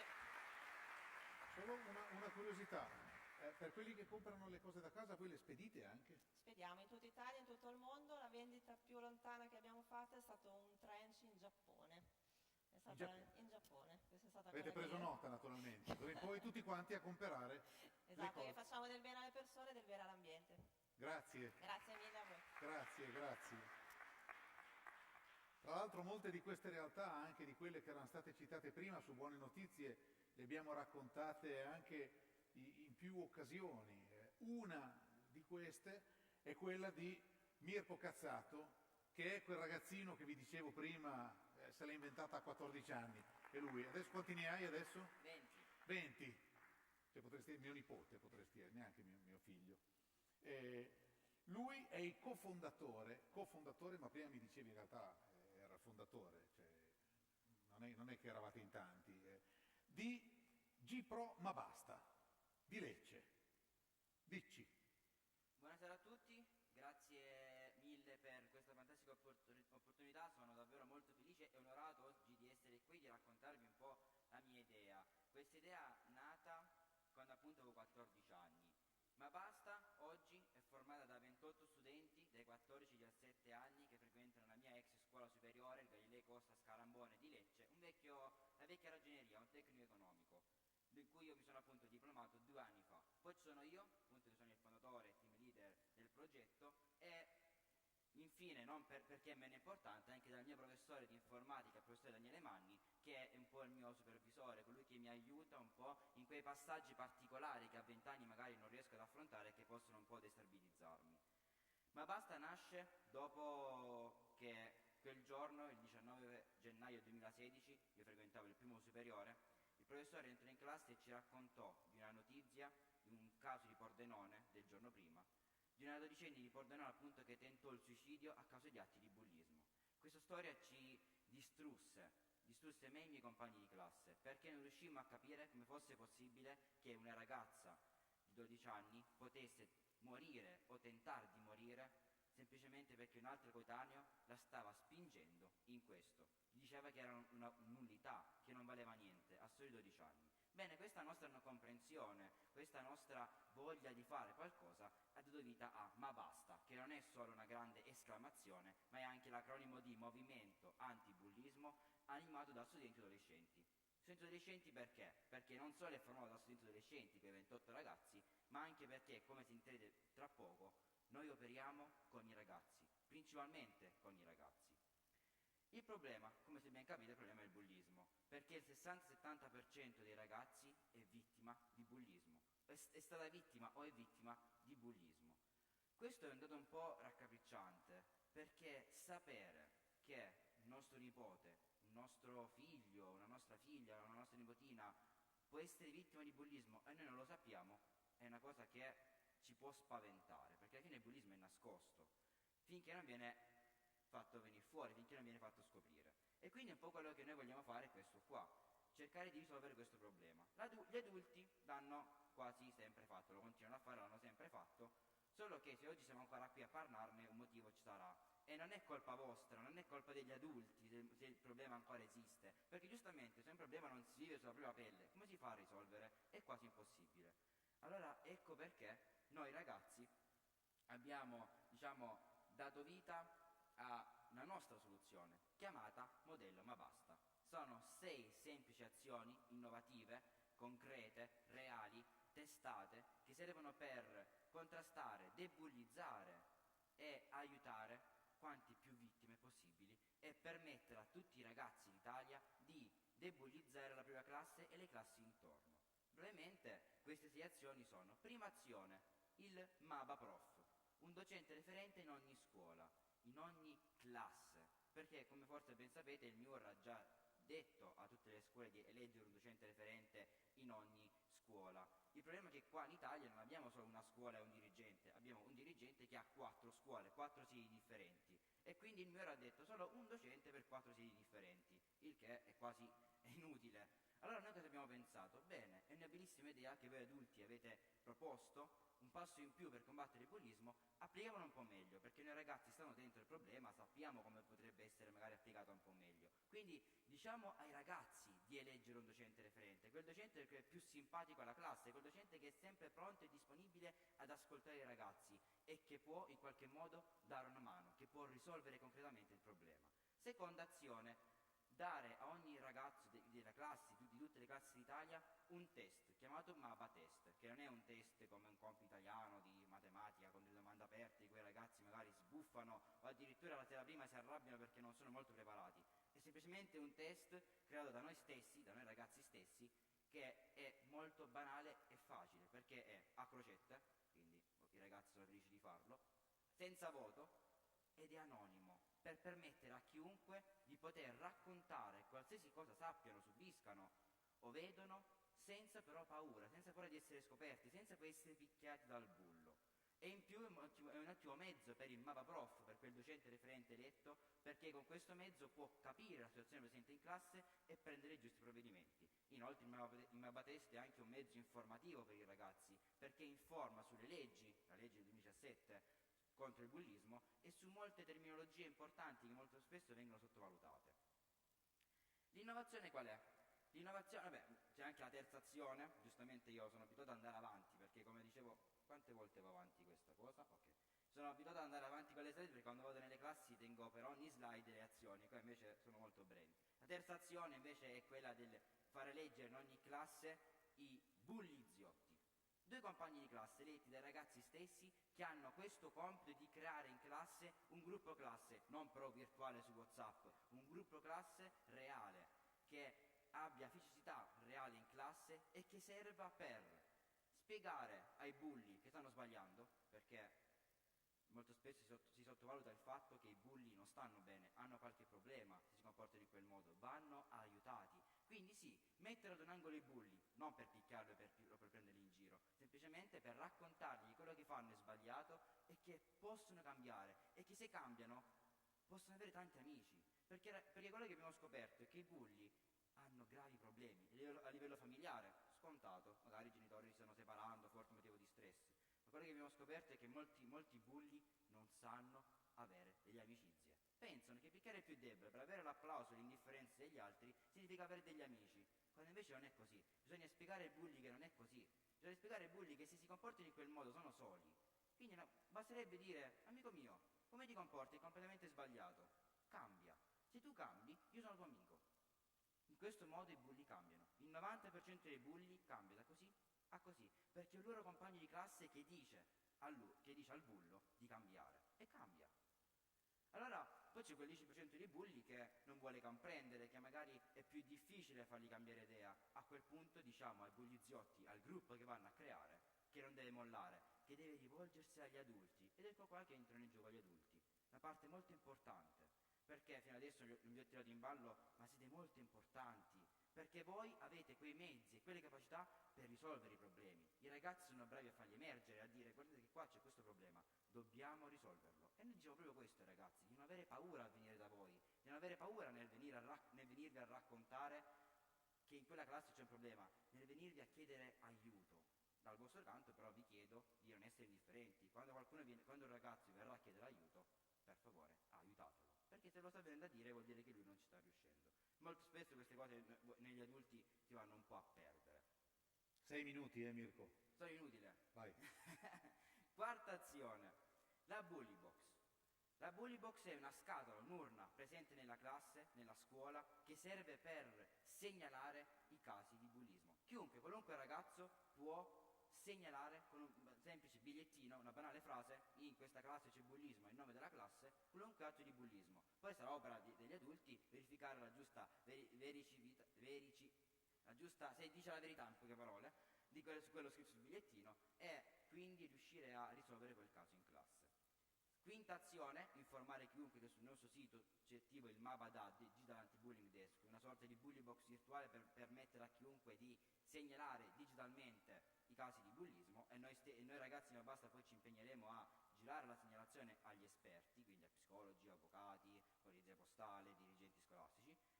Sesta azione, più che l'azione e l'obiettivo che diamo a quei ragazzi in quella classe, far diventare la propria classe una classe debullizzata, una classe priva di ogni forma di bullismo, e se dovesse nascere i ragazzi si impegnano all'istante per neutralizzarlo. Dicevo prima, l'innovazione è come si è ben capito che noi siamo giovani rivolgiamo ad altri giovani per permettere loro di risolvere un loro stesso problema, quindi aiutarli in questo. La seconda innovazione che stiamo per mettere in pratica è che tutte le sezioni che abbiamo visto prima le vogliamo digitalizzare, quindi vogliamo permettere ad ancora più classi e più scuole di prendere il modello Ma Basta e applicarlo nella propria classe. La sostenibilità. Qua tocchiamo un tasto difficile, io non mi aspettavo questi numeri che avete iscritti, sinceramente quando ho preso parte realmente in Ma Basta 2 anni fa, perché prima ero un ragazzino che andava ancora a scuola, quindi ero colui che andava a parlare nelle classi, adesso invece sono proprio dietro le quinte, non mi aspettavo tutto ciò, perché siamo partiti da zero, ovviamente, nel 2016, abbiamo fatto un anno pazzesco che tra poco vi racconterò, e dopodiché abbiamo fatto 2 anni dove abbiamo sperimentato e collaudato il modello Ma Basta, quindi abbiamo creato, sperimentato e collaudato le 6 azioni. Il 2020 ci ha un po' abbassato, distrutto come un po' tutti, ma il 2021 è stata la nostra rinascita. Infatti l'anno scorso abbiamo riscontrato entrate per 61.000 euro, 32% dai fondi pubblici e 68% dei privati, come per esempio Enel, Bancasella, Fastweb, FIGC, che ci hanno supportato in questo. E inoltre abbiamo toccato l'anno scorso il nostro best, che sono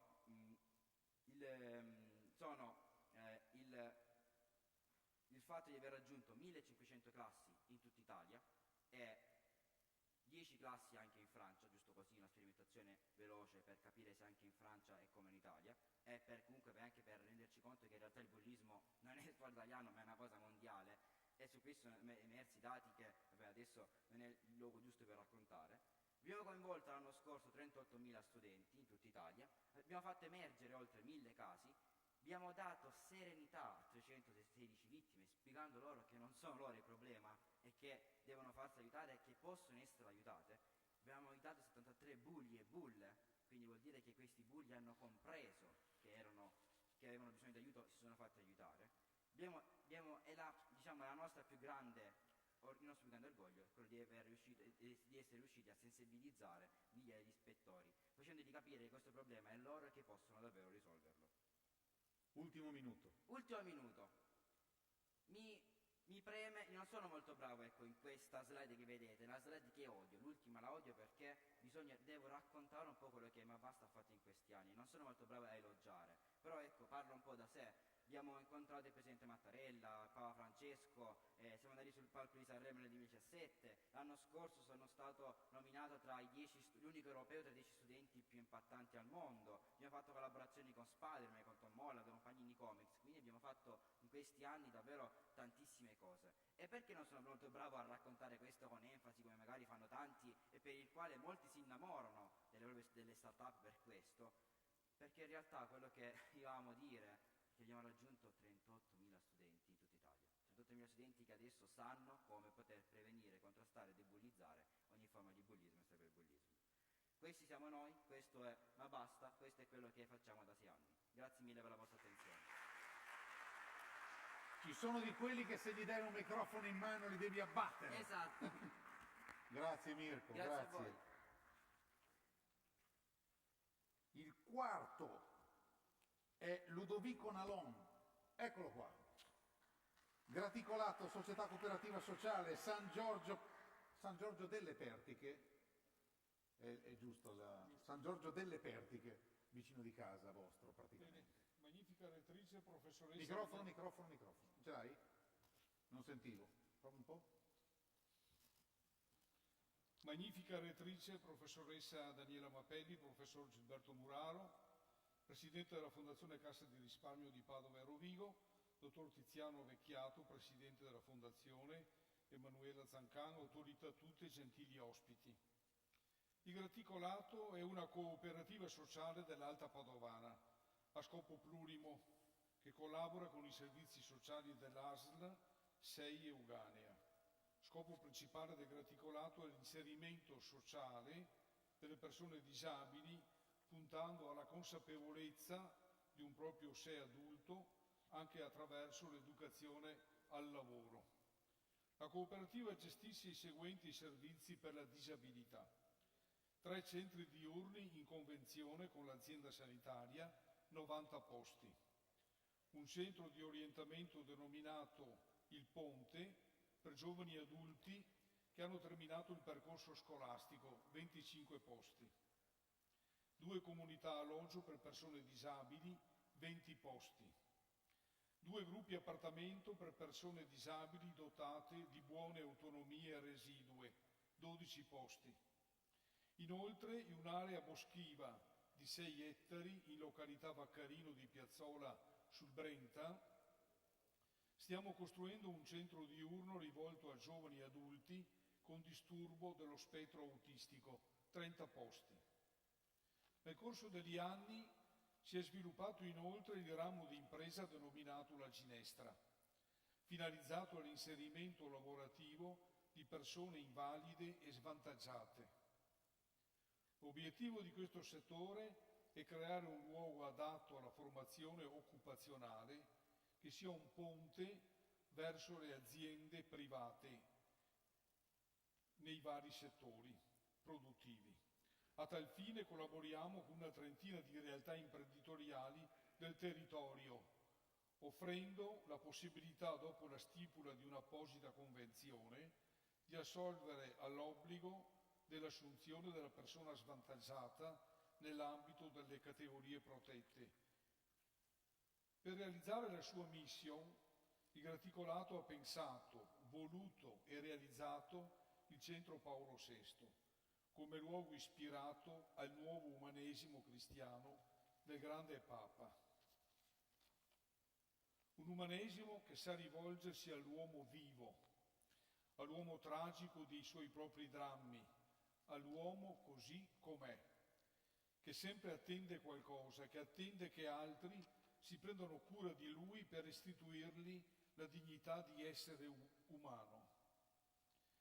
Per realizzare questo si richiedono agli operatori cuore e competenza, stima reciproca, attenzione all'altro, progettualità fatta di profezia e di festa, capacità di fare impresa sociale, formazione per acquisire sempre maggiori competenze e buone prassi nella gestione delle varie disabilità.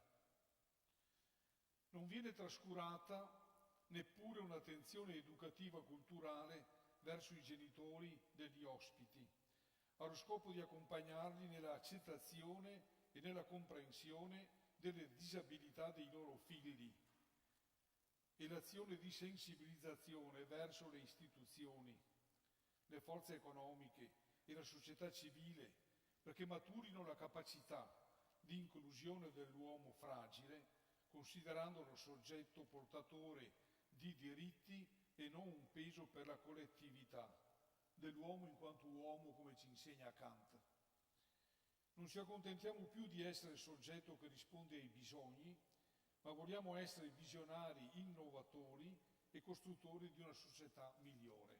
Grazie. Grazie Ludovico. E per finire Salvatore Iliano, La Paranza, la società cooperativa di Napoli, altra realtà della quale abbiamo parlato su Buone Notizie come di altre. Credo che inizi con un video.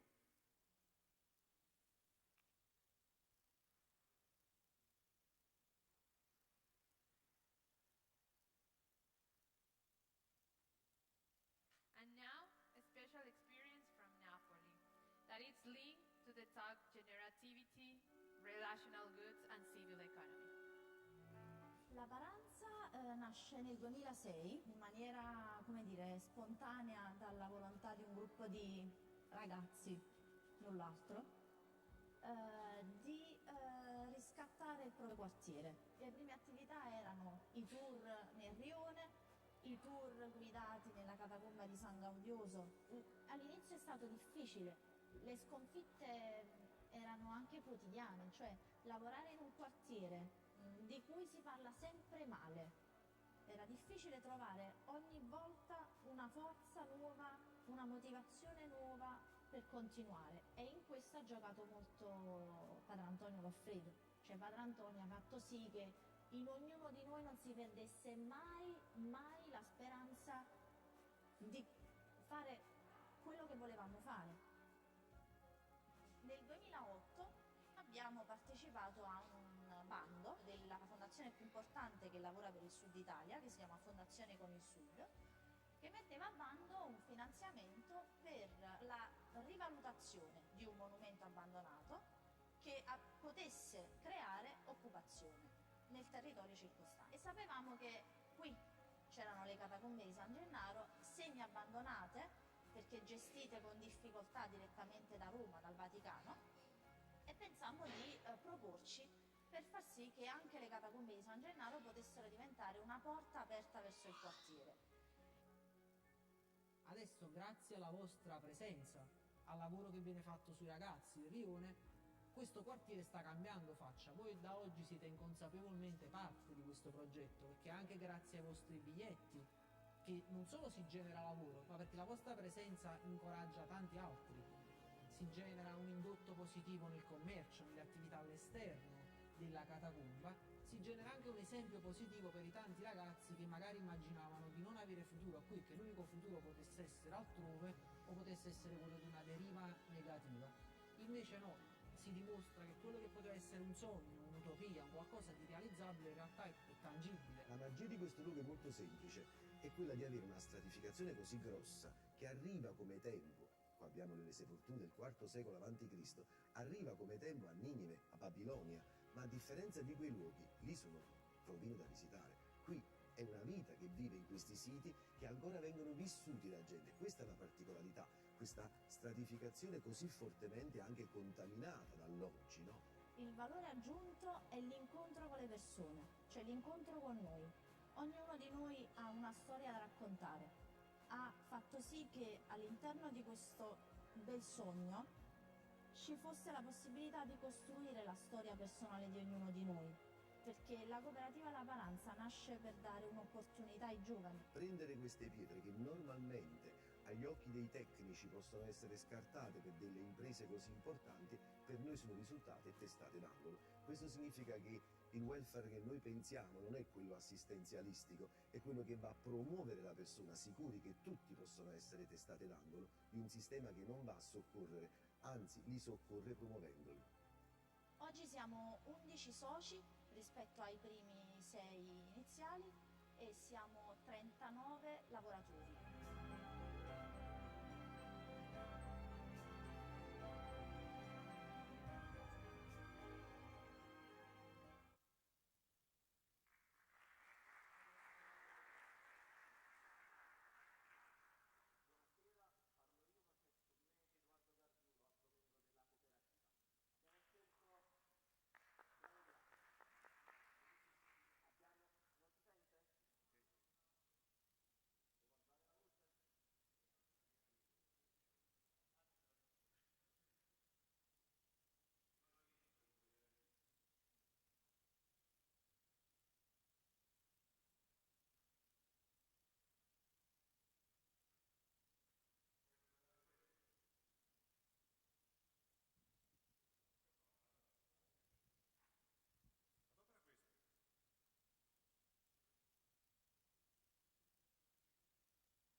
E noi dovremmo saperne dell'arte di arrangiarsi. Siamo di Napoli e siamo del Sud. Abbiamo scelto questo modo per presentarci con questo video non a caso, perché se c'è un tratto che è centrale nella nostra esperienza è la coralità. La nostra storia non può che essere raccontata così, a più voci e guardando quegli occhi pieni di coraggio, pieni di fierezza, pieni di speranza, una speranza che però non ha i soliti tratti malinconici, ma una speranza che è portatrice di certezze. La prima certezza dimostrata nel Rione Sanità è che si può fare. Io mi concentro in questo poco tempo a mia disposizione che resta su quella frase di Don Antonio Loffredo, la pietra scartata che diventa testata d'angolo.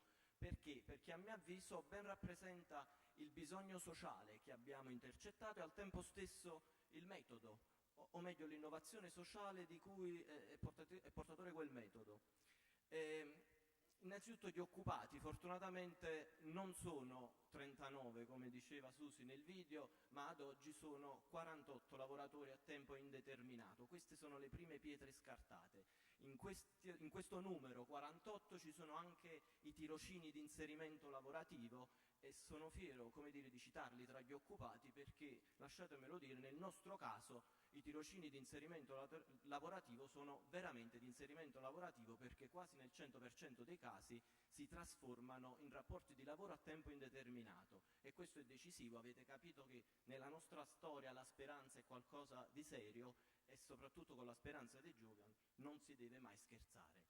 Un numero, questo degli occupati, possibile sicuramente grazie al piccolo miracolo che c'è stato proprio qui nelle catacombe di San Gennaro, che in 10 anni passano da 3.000 a 160.000 visitatori l'anno, e speriamo quest'anno di potervi dare un dato ancora più interessante, e soprattutto attraverso il recupero di altri spazi, catacombe di San Gaudioso, ma anche chiese, case canoniche, spazi di comunità, non ultimo la casa di comunità Cristallini 73. Questi e altri dati interessanti, importanti, e che soprattutto rendono la complessità di quello che cerchiamo di fare, lo trovate in questa ricerca, Cultura e sociale muovono il Sud. Il titolo, come dire, è già tutto un programma, una ricerca multidisciplinare che coinvolge 3 dipartimenti universitari e 2 facoltà, coordinata dai professori Nicola Flora, Stefano Consiglio e Francesco Izzo, e edita da Edizioni San Gennaro. C'è anche una casa editrice in questa storia, non poteva mancare, che al pari degli altri luoghi in cui si produce cultura e si educa alla bellezza, tutti riuniti sotto il cappello della Fondazione di Comunità San Gennaro, una fondazione di comunità che tiene dentro più di 30 realtà del terzo settore che quotidianamente, dicevo, educano alla bellezza attraverso il supporto scolastico, la musica, l'arte, il teatro, ma anche la creazione di nuove cooperative, la formazione. Un lavoro straordinario in rete che con la Fondazione trova anche veste giuridica e una modalità stabile di prendersi cura delle persone, che poi è il vero obiettivo che c'è nel nostro lavoro. C'è un dato molto interessante in questo volume, ho quasi terminato.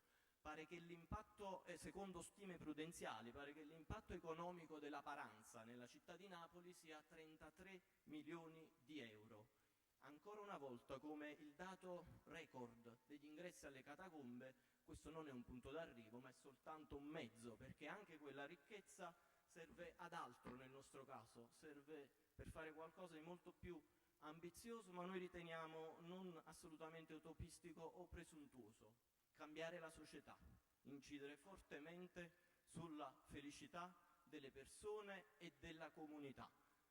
Questi dati sono più naturalmente difficilmente misurabili, non ci sono indicatori, ma quelli sono i dati che a noi interessano, e quindi vi consiglio un'altra lettura, sempre della stessa casa editrice, Vico esclamativo. Qui trovate le storie delle persone, delle pietre scartate, e passiamo alla seconda parte della frase, quella più interessante, che diventano testate d'angolo, perché quando un bambino con un futuro incerto diventa guida turistica, diventa formatore, diventa educatore, diventa orientatore, crea nuove cooperative, e allora abbiamo creato un meccanismo di rigenerazione territoriale che si autorigenera, e così riusciamo a far sì che quella frase, prima si parlava di umanesimo che ripete spesso Antonio Loffredo, al rione sanità l'umanesimo o diventa umanità o muore, diventa ancora una volta una magnifica certezza, qualcosa di possibile.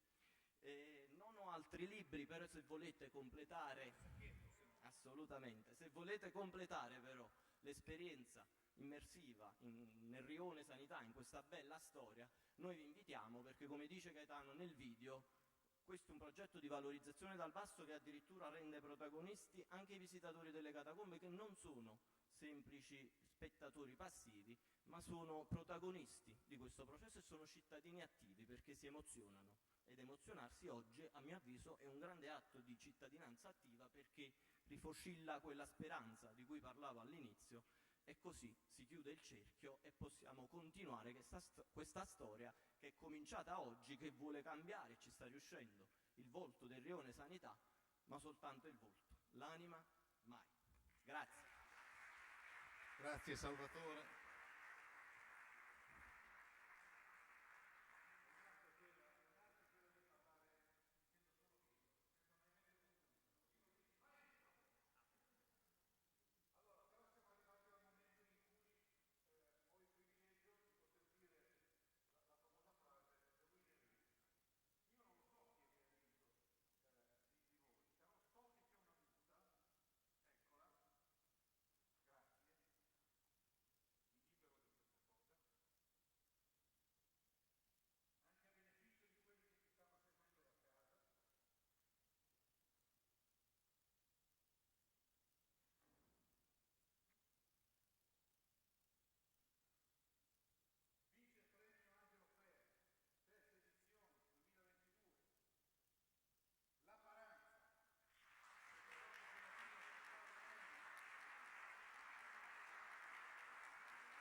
Allora, volevo invitare il vincitore e il professor Bazzoli. Va bene, prego. Accomodatevi. Il presidente della giuria, Giovanni Bazzoli, prego.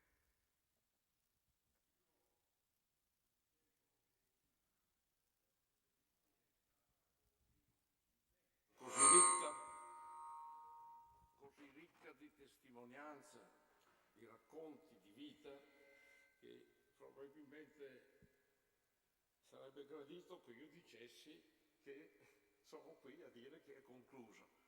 Invece l'amico Presidente mi ha detto no, di dire comunque 2 parole, quindi io ridurrò proprio il mio intervento a una, direi, semplice riflessione che però può servire a comprendere le ragioni per cui portiamo avanti questo premio e perché esso è intitolato ad Angelo Ferro. E tralascio di osservare come questa sia sempre anche un'occasione gradita a tutti coloro che hanno conosciuto e voluto bene Angelo Ferro, un'occasione, voglio dire, preziosa per trovarsi insieme, a parlare di lui, a ricordare la sua testimonianza, la sua nobilissima figura, come ha fatto questa sera con la consueta profondità e con accenti toccanti Giuseppe De Rita. Il premio serve a richiamare l'attenzione su un fenomeno che è da considerare tra i più confortanti e positivi del nostro Paese, cioè quello dei 1000 modi spontanei, originali, creativi, in cui la società sa organizzarsi per aiutare le persone in qualunque modo in difficoltà. E tutti sappiamo che le democrazie più evolute assicurano una protezione e una tutela alle fasce più deboli della popolazione, attribuendolo questo come un compito allo Stato. Lasciatemi dire che questo compito non è affatto in contrasto con i principi di una democrazia liberale, ma al contrario vi è, vorrei dire, connaturato, come meglio di me potrebbe illustrare il professor Muraro, che è un cultore di quel grande esponente del pensiero liberale che fu Luigi Einaudi. Tra l'altro, ricordiamo ai giovani, fu il primo presidente della nostra Repubblica. Dicevo dunque che la difesa e la promozione dei cittadini più fragili è affidata in tutte le liberali democrazie dell'Occidente allo Stato, con un suo preciso compito. Si parla proprio in questo senso di Stato sociale, e così è anche nel nostro ordinamento costituzionale. Ma l'attribuzione allo Stato di questo compito non comporta assolutamente una competenza esclusiva. Questo è uno dei tanti settori in cui una collaborazione tra pubblico e privato appare sempre di più necessaria e proficua. Perché questo? Perché l'intervento privato in questo ambito è così prezioso e infungibile. In primo luogo mi pare di poter rispondere perché esso è capace, come qui è stato sottolineato, a quella flessibilità e sensibilità che gli permette di cogliere più tempestivamente tutte le nuove fragilità e i nuovi bisogni. L'intervento dello Stato non potrà che seguire. E la fondatezza di questa asserzione è dimostrata in modo eloquente proprio dalle esperienze che abbiamo sentito, conosciuto anche oggi in base ai racconti di parecchi di partecipanti a questo premio. Io trovo davvero clamoroso ed esemplare in tal senso, e credo che sia apparso tutti così, il caso dell'attenzione prestata agli studenti vittime di bullismo. In secondo luogo, si deve constatare che quando lo Stato sociale attraversa un periodo di difficoltà, come quello che precisamente oggi conosciamo in Italia, risulta ancora più prezioso e decisivo il ruolo svolto dalla società nelle tante forme spontanee di cui è ricco il settore cosiddetto privato sociale. Basta considerare sempre, anche in questo caso, in base alle esperienze che abbiamo sentito oggi, quante categorie di disabili e minorati rimarrebbero prive di protezione se non ci fosse l'intervento privato. Ma l'aspetto più peculiare, l'aspetto più importante che questo premio intitolato Angelo Ferro vuole mettere in luce, sappiamo, è la singolare capacità di questo mondo privato sociale di organizzare le attività intraprese secondo uno schema di carattere imprenditoriale. È corretto parlare, mi pare, di una logica imprenditoriale in quanto le attività progettate sono svolte in modo strutturato, rispettando le condizioni di efficienza, di proporzione tra entrate e uscite, tra spese e ricavi, che sono proprie di un'organizzazione economica. A fronte, cioè, dei costi e delle spese ci sono i ricavi e questi sono realizzati in molti modi che sono proprio quelli che rivelano una particolare fantasia e creatività da parte di chi assume queste iniziative. Ma io voglio fermare qui un momento la vostra attenzione soprattutto su un aspetto con cui questo si realizza, cioè sul fatto che si offra agli inabili, ai minorati, a tutti coloro che sono colpiti da handicap, la capacità, in quanto inseriti in un'organizzazione, di svolgere un'attività utile, ossia di poter svolgere un lavoro che sia apprezzabile anche economicamente. Io credo che questo risultato, cioè l'idoneità a svolgere un lavoro retribuito, rappresenti per tali soggetti il risultato in assoluto più importante, perché attribuisce, vorrei dire restituisce loro la dignità di uno status pari a quello di tutti gli altri cittadini.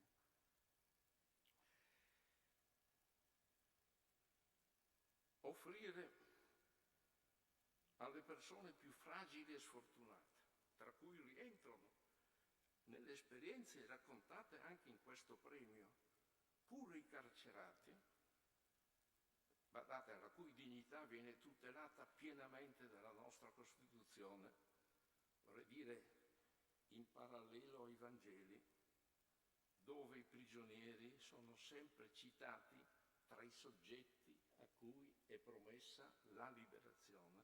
Ecco, offrire a loro questo è condizione imprescindibile perché essi possano credere nella vita. E questo in fondo è l'obiettivo ultimo, l'obiettivo supremo che accomuna tutte le iniziative che appartengono a questo mondo. Aiutare sempre e tutti a credere che la vita meriti di essere vissuta in qualunque condizione di difficoltà, di minorità, di età, di sofferenza ci si trovi.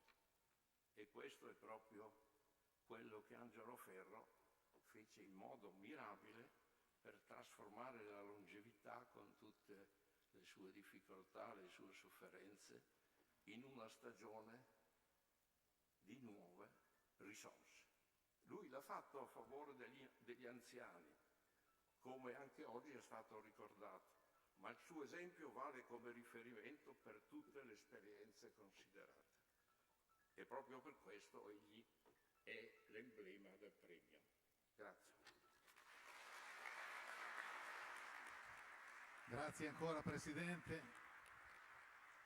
La invito a fermarsi qui un attimo per un momento conclusivo. Vorrei richiamare qui davanti gli altri 4 finalisti e anche Cristina Balbo, Andrea Cavagnis, Giuseppe De Rit, Marco Morganti, per consegnare anche agli altri 4 finalisti come riconoscimento comunque del valore delle esperienze che hanno presentate. Naturalmente i concorsi hanno sempre questa caratteristica, che c'è uno che vince alla fine, e naturalmente gli altri è chiaro che sembrano premi di consolazione, ma non è questo lo spirito, e quindi chiedo, grazie, chiedo di consegnare le targhe a momento, che non vorrei sbagliare i nomi.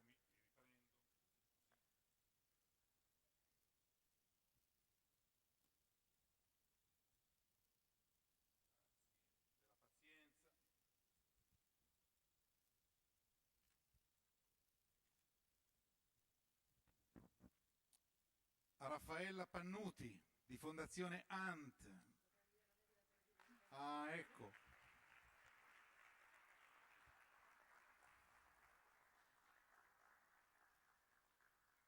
Grazie.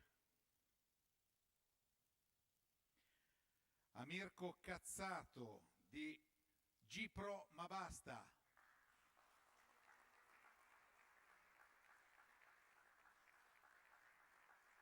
Complimenti naturalmente.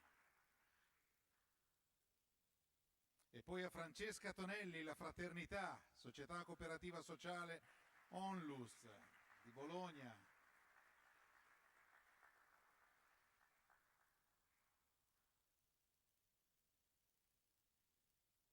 E per finire Ludovico Nalon, Il Graticolato, Cooperativa Sociale anche questa, bravissimi.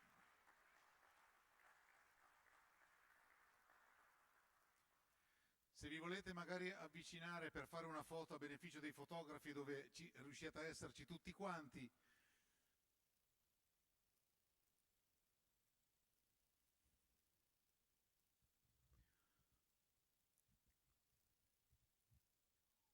Un ultimo applauso, grazie ancora.